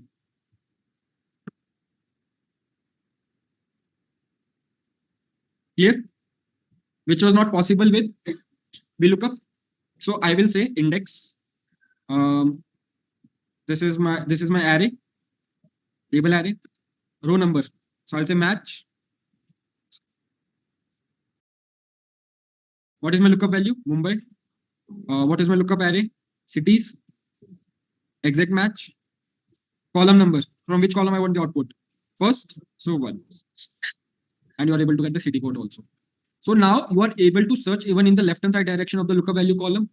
And it's not necessary that your lookup value column has to be the leftmost column, which was the limitation with C1, city code. It is not the Gujarat in C1. C1, right? If you want the city code of Gujarat, then you have to go with Hlookup. We'll cover that. Then you need to define whether you want to start searching from the first row or the last row,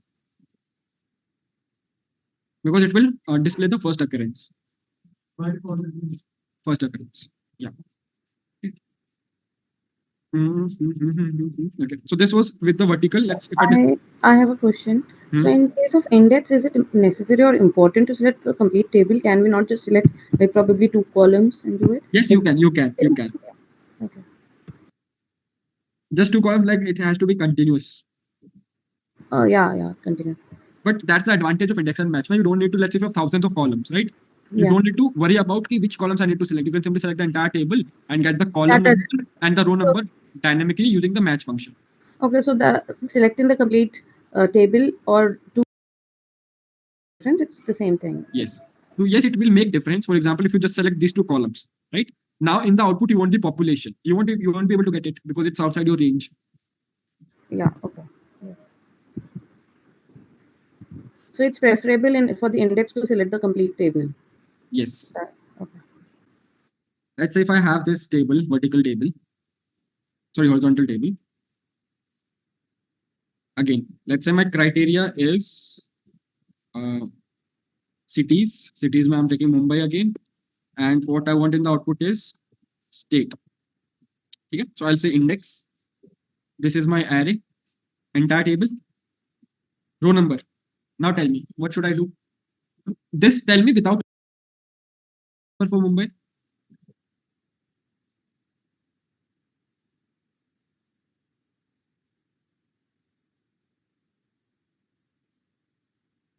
Okay, I think getting confused. So I used match function over here. Let's say if I'm not using the match function, how will I get this output? Index. This is my table array. C1 is in which row number? My criteria. Okay. 1. 1. And column number. 2. I want what in the output? State 2. So here my lookup value is, I'm searching for the lookup value in the rows, not in the columns, right? यहाँ पे Mumbai is in the rows or in the columns.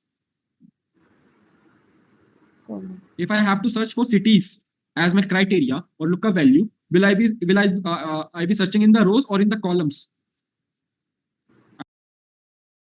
Mumbai is in D, Delhi is in E, Ahmedabad is in F. What was happening in case of vertical table? All these are in the same column, so I have to search in the rows. My city code was in the same column. Just understand, when you transition from a vertical table to horizontal table, rows becomes columns and columns becomes rows. This was my column. This has become what? A row. This was my row. This has become what? A column. It is vice versa. Clear? When you go from a vertical table to a horizontal table, column becomes rows. It's very important. Now, if I want to get the state in the output, that is, I want what? So let's say if I say index, this is my array. What is the row number? Let's say if I just go, considering this as a vertical table only, right? So row number should be what? For the criteria. 1. Row number, not column. 1. What should be the column number? From which column you want the output? Second. Let's understand what it is giving me. It is returning me Mumbai. So you are saying row 1, column 2. Okay? But if I say row 2 and column 2, what will happen? It will return me what? state. So earlier, the output as a state, I was giving that into the columns in case of vertical table, column number 2, right? यहाँ पे, if I wanted state in the output using the city code, so I will give column number in the output, column name as 2, column number. But if now I want state in the output in case of horizontal table, what will I do? The 2 number, second number will be given where? In the rows, because what were column has become rows and rows has become columns in case of horizontal table. Yes or no? तो note से पास में क्या Hlookup के case में तो रोज ही लगेगा हमेशा Huh? But as per understanding, my row is what? Hlookup में कॉलम तो रो बन गया हाँ, और row column बन गया. Column So each value is a column now, and each column name is a row. Okay? City code लेना तो रो नोट में कर Yes. So if you want city code in the output, you will be considering this as third. Row number will be third, not column number. Because you need to understand how your column is changing. It is changing at the row level. यहाँ पे column is changing at the column level. So यहाँ पे row level पे change हो रहा था, यहाँ पे column level पे change हो रहा है. अब यही चीज मैच फंक्शन से करते हैं, ठीक है? So एक ट्रिक है इसका, वो बता देता हूँ मैं. So I am saying index. This is my table array. So whatever I used to do using a vertical table, in vertical table I will perform the same thing. ठीक है? So I'll say match. What is my lookup value? Mumbai. What is my lookup array? This is my lookup array. I'll freeze it. Doesn't matter, just a single cell. Exact match. Now column number match. What is my lookup value? State. What is my lookup array? This is my lookup array. What type of match? Exact. And done. I'm getting what? Maharashtra. What I've done?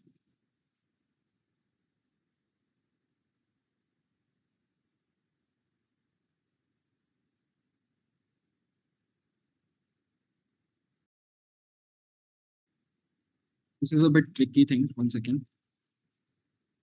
सही तो लिया है आपने cities का, मतलब हमने cities से महाराष्ट्र मतलब स्टेट पे ही तो लगाया है. That is the problem. Match. कि सही ले लिया मैंने. I just wanted, let's say, I should have taken this as this. So let's.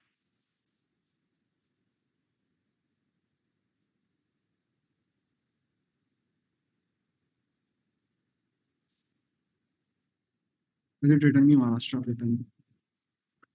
E192. So this is match E192. This is E192.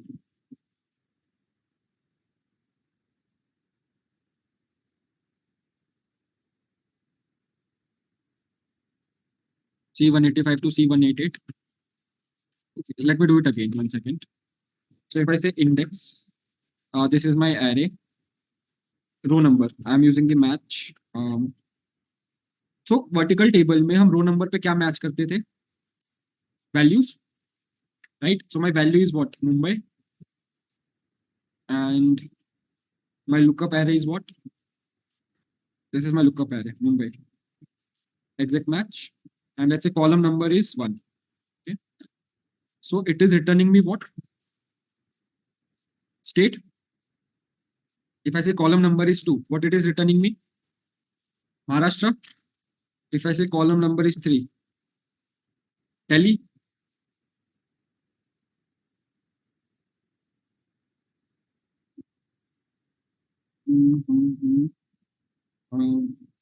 So in this case, it is working. So Delhi, and if I say column number is 1, by default, it is returning me. So what I wanted to return, the match. 1, 2, 3.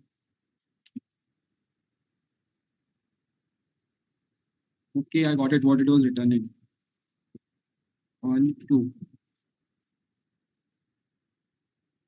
Yeah, got it. Match. I'm saying match. Lookup value is, let's say, I don't want to return state. I want to return city code. Okay. And I want to return lookup array is this. And exact match. Okay. Let me close the bracket. What do you think? What it will return me? Third position. Number 3 in the output. Yes. And this will return me what? Mumbai ka.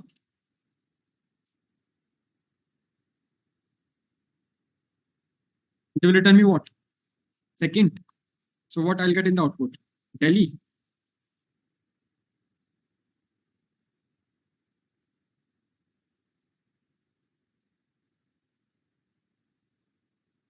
You can check it using F9, right? F9, it is returning me 3, right? Column number is what? 3, 1, 2, 3. See, this is what? 1, 2, 3. Earlier by default, by mistake, we were getting the correct answer. But 1, 2, 3 is the column number. What is the row number? 1, because Mumbai is in the... This is my criteria, right? So this is in the first row. Let me check what I'm getting in the first row over here.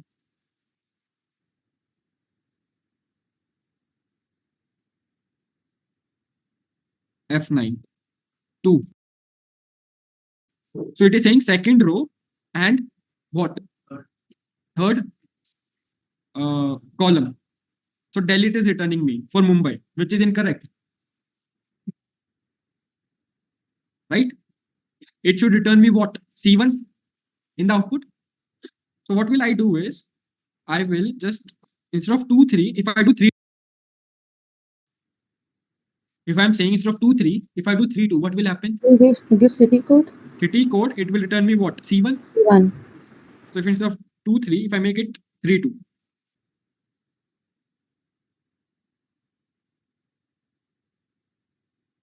That is, I am switching the rows and columns. I'm getting C1. Now this is correct. Yes or no? Ultimately, logic which I've applied is, when we transition from a vertical table में जब हम lookup value check करते हैं row level पे, तो कहाँ पे check करते हैं? Rows में, right? And columns में we give the column number or column names का match करते हैं, right? Column names, let's say. But when it comes to horizontal table, what happens? Names will becomes what? Rows, and rows becomes what? Columns. So जो आपने match function vertical के हिसाब से लिखा है ना, rows and columns में, उनको interchange कर दो, you'll get the correct out. That is the trick. 2, 3 था वो 3, 2 हो गया? नहीं समझ आया, करके इसको एक बार प्लीज करके बता देंगे. हाँ, एक second. So this is 2, 3 I got, right? So let's say, consider this as a vertical table. So I'll say match, no, not match, I'll say index. This is my array. Row level पे, row number पे क्या? We need the row number. So row number पे हम vertical table में क्या match करते थे? Lookup value, right? The values, not the column names. So I will match the values over here, match. What is my lookup value? Mumbai. What is my lookup array? This. What is my match type? Exact. Again. अब यहाँ पे क्या match करेंगे हम? Column names. What is my column name match? State. Lookup array. This. What type of match? Exact. Done. ठीक है, ये हमने किस हिसाब से किया है? Vertical table के हिसाब से किया है. So I am getting Maharashtra. By chance I'm getting Maharashtra. I don't want to do it for state. I want to do it for. ठीक है. So यहाँ पे column name में क्या match करूँगा मैं? City code. So I'm getting what in the output? Delhi. Why? Because मैं row level पे क्या match कर रहा हूँ? I'm matching the lookup value which is what? Mumbai. Mumbai का output क्या आया यहाँ पे? 1 and 2. And what is the lookup value for the city code? 3. Right? So it is saying second row, क्योंकि ये row का argument है और ये column का argument है. This is saying second row and third column. So what is the output in the second row and the third column? Second row, third column, first column, second column, third column. Delhi, right? आपको output में क्या आना चाहिए था? C1. तो आप क्या करोगे? आप दोनों मैच फंक्शन को स्विच कर दो एक दूसरे से. That is the trick. So what I will do is, let me just copy this. And I will say copy this, Control X. Basically जो rows में था वो columns में चला गया, जो columns में था वो rows में चला गया. Done. C1. This one is for third row, second column. Third row, second column. Just the logic that you need to apply. अगर आपको Mumbai क्या था? Mumbai was a, we were searching for Mumbai in the rows. In case of what? Vertical table. यहाँ पे Mumbai कहाँ पे है? It is not in. It is in the columns because horizontal table है. तो I will search for Mumbai where? In the columns. And जहाँ पे column names vertical table में मैं columns में search करता था, वो कहाँ पे search करूँगा? Rows में. मैच फंक्शन यूज करके। अगर डेटा इतना छोटा सा है, ये तो डायरेक्टली कोऑर्डिनेट्स में लिख सकते नहीं, मतलब लिख सकते हैं, डजंट मेक एनी सेंस। हैं। हाँ, that's for learning purpose. Guys clear?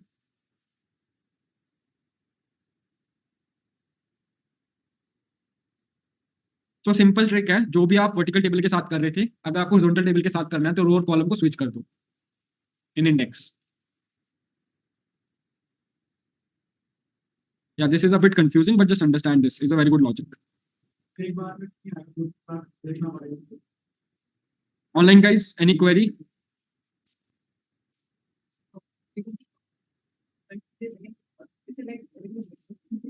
Yeah, okay.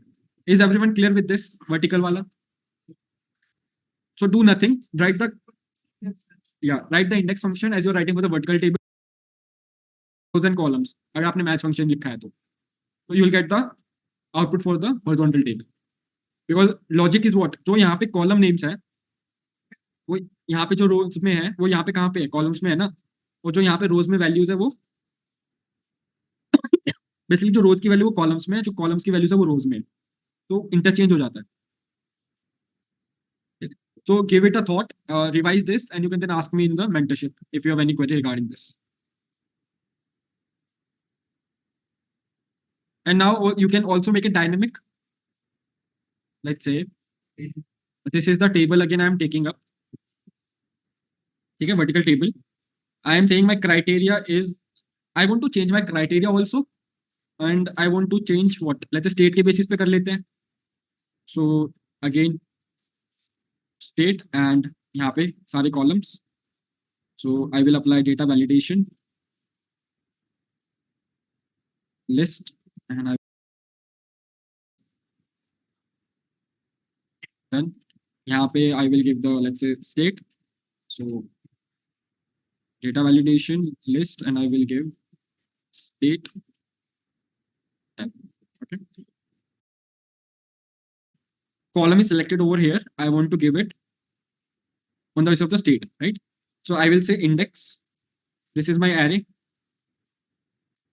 Okay. Then I am saying row number. So match function. What is my lookup value? This lookup array. This is my lookup array. Exact match. Now for the columns.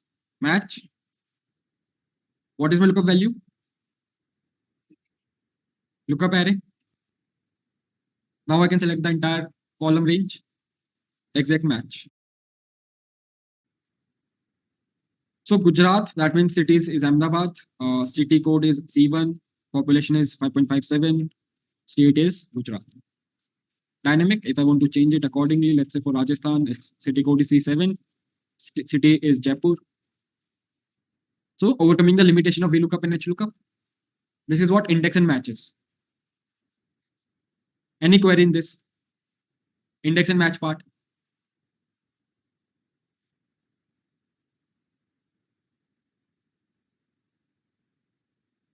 Online guys, any query regarding index and match?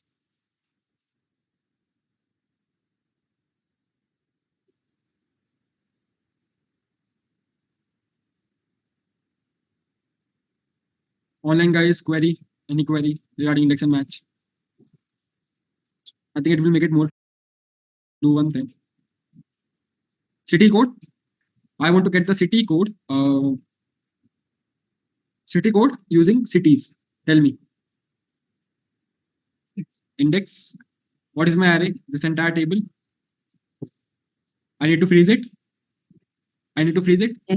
Yes. What is the row number? I don't know the row number. Match. What is my lookup value? Cities. What is my lookup array? Cities. So I will freeze my range. What type of match? Exact. Now column number. Match. I can either use match, or I can give the, since there is only one column, and I can give the first position. Or you can give this, get this number using match function also. Let's do it using match only. Match. This is my lookup value. I need to freeze it because I don't want it to change. City code, freeze it. What is my lookup array? column Column. name. Freeze this, exact match, and done. So Gwalior is E36, we have seen that, so it's correct. Similarly, you need to get the, so this is a homework. You need to get the city code using cities, specifically for Allahabad. Okay, using table 1.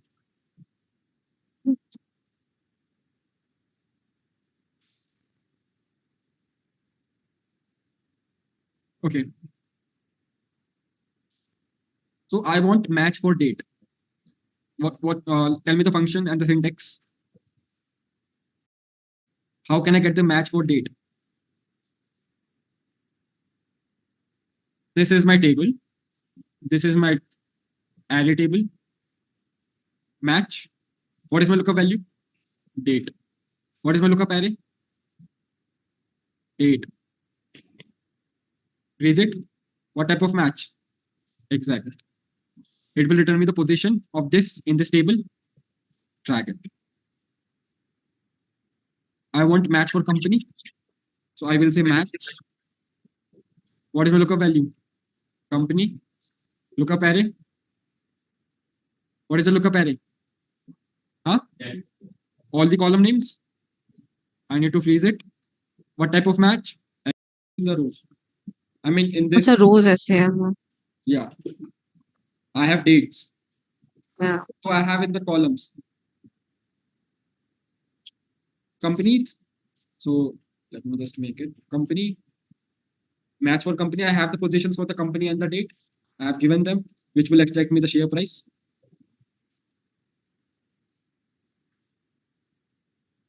So if I check for the Yum brands on which date? Let's say 28 Jan 18, or do we have 30 April 09? Yeah, it is 158.07 for Coca-Cola, and we have how much?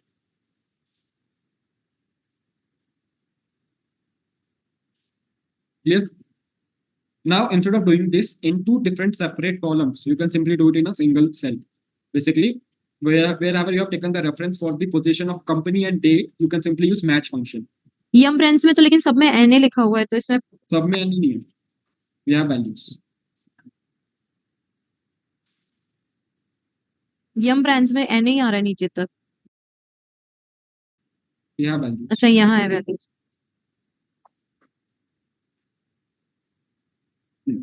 So over here, what you're going to do is simply in a single cell, write the entire formula and get the share price.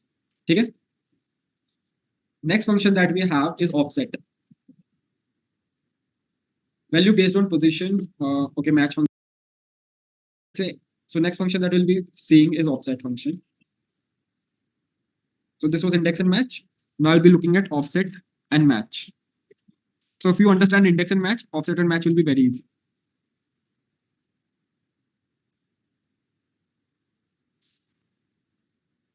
Again, let me take this table. Suppose if I want, let's say, I want to extract C4. Okay? How can I get it using offset? So I'll say offset. Offset may we have reference. In index, we used to select the entire table. Here we will just give the reference from which point my table is starting. So my table is starting from this point. Okay? Now, rows. I want C4. So how many rows? 1, 2, 3, 4, 5. Right? If I write 5 and columns, so let's say, does it give with 5? No. So I need to column is mandatory. So which column? First column. What I'm getting? I mentioned 5 and I mentioned 1. It is giving me Gujarat. That is, it is returning the value for C5, not for C4. Because no, indexing in offset starts from 0. Indexing in index function starts from 1. Okay? Indexing in match function starts from 1. But in offset function, the indexing starts from 0. So if I talk about this, so it will be what? See, understand 0, 1, 2, 3, 4. 0, 1. So if I just want city code, let's say, so what will I write over here? 4 and this will be what? 0. Correct? ठीक है. Okay. Now let's understand, let's again criteria. My criteria is Mumbai. I want city code for that. Right? So I will say offset. This is my reference. Okay, this is my reference. Table array की जगह reference है यहाँ पे. So you need to get the starting reference rows. So I need to use match because I want to be counting the numbers or indexing. So I'll say match. What is my lookup value? Mumbai. What is my lookup array? Cities. What type of match? Exact. Then from which column I want the output? First. So I'll say 0. First column is 0. It is saying Mumbai का जो indexing है, city code है वो C2 है. क्या आना चाहिए? C1 आना चाहिए. But C2 क्यों आ रहा है? Why is it coming C2? क्या कहा था मैंने?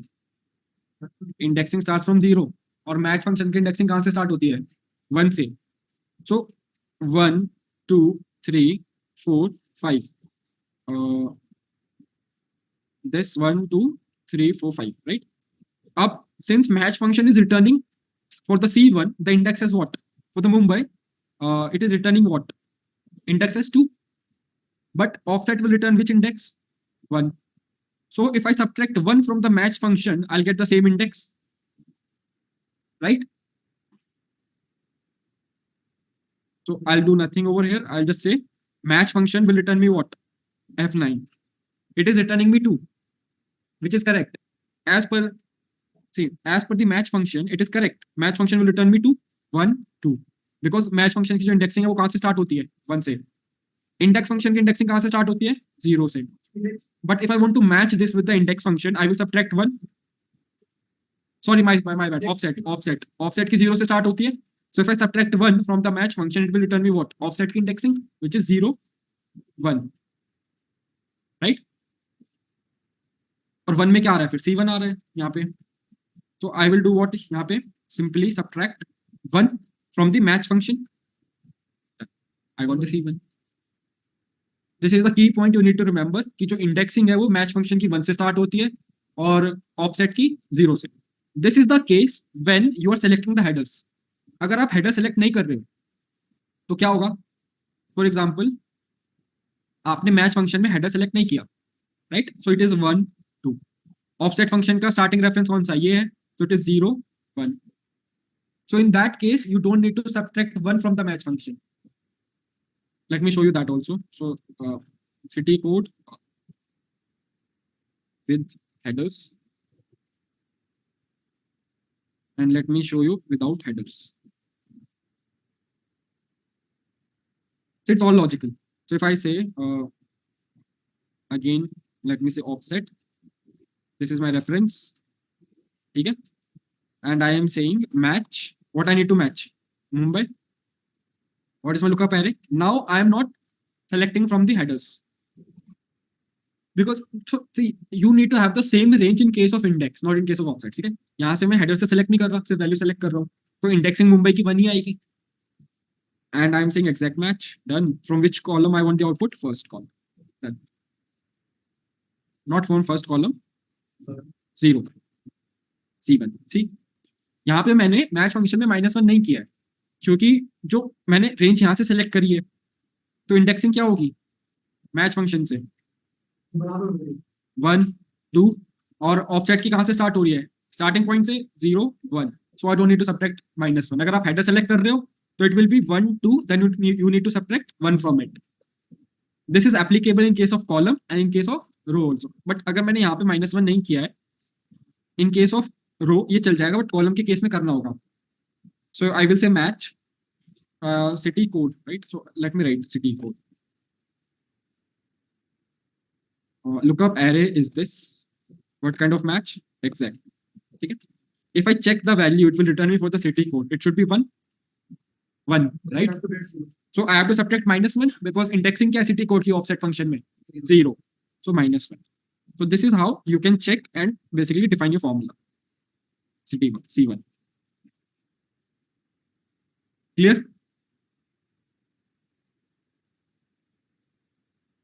So not with headers. So just a reference, just check this thing. Guys, any doubt in the offset and match part? You can also make it dynamic using data validation. Online guys, any query regarding the offset and match? Offset or match. Okay. So when you'll be using index and when you'll be using offset? Tell me. देखो, it's in the function itself कि जब आप index function में जाते हो तो you select the table array, right? That means when you're sure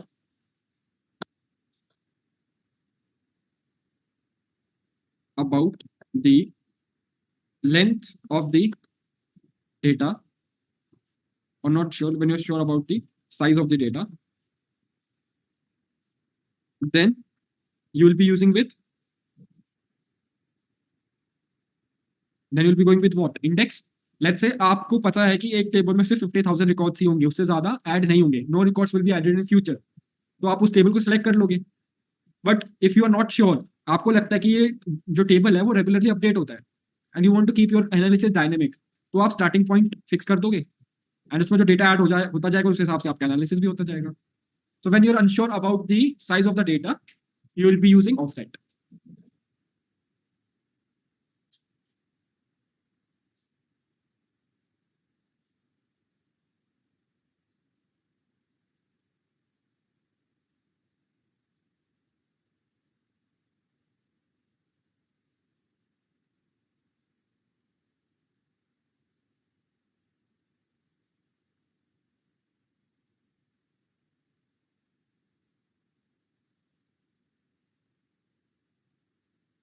so complete this exercise using index and offset both. ठीक है, यहाँ से इंडेक्स एंड मैच से कर लेना शेयर प्राइस, यहाँ पे ऑफसेट एंड मैच से शेयर प्राइस लेके आना. ठीक है, okay.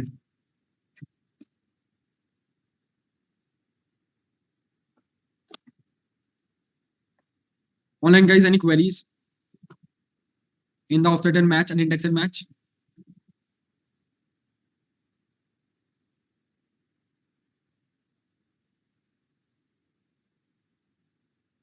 Okay. Online guys, let me know. Awesome.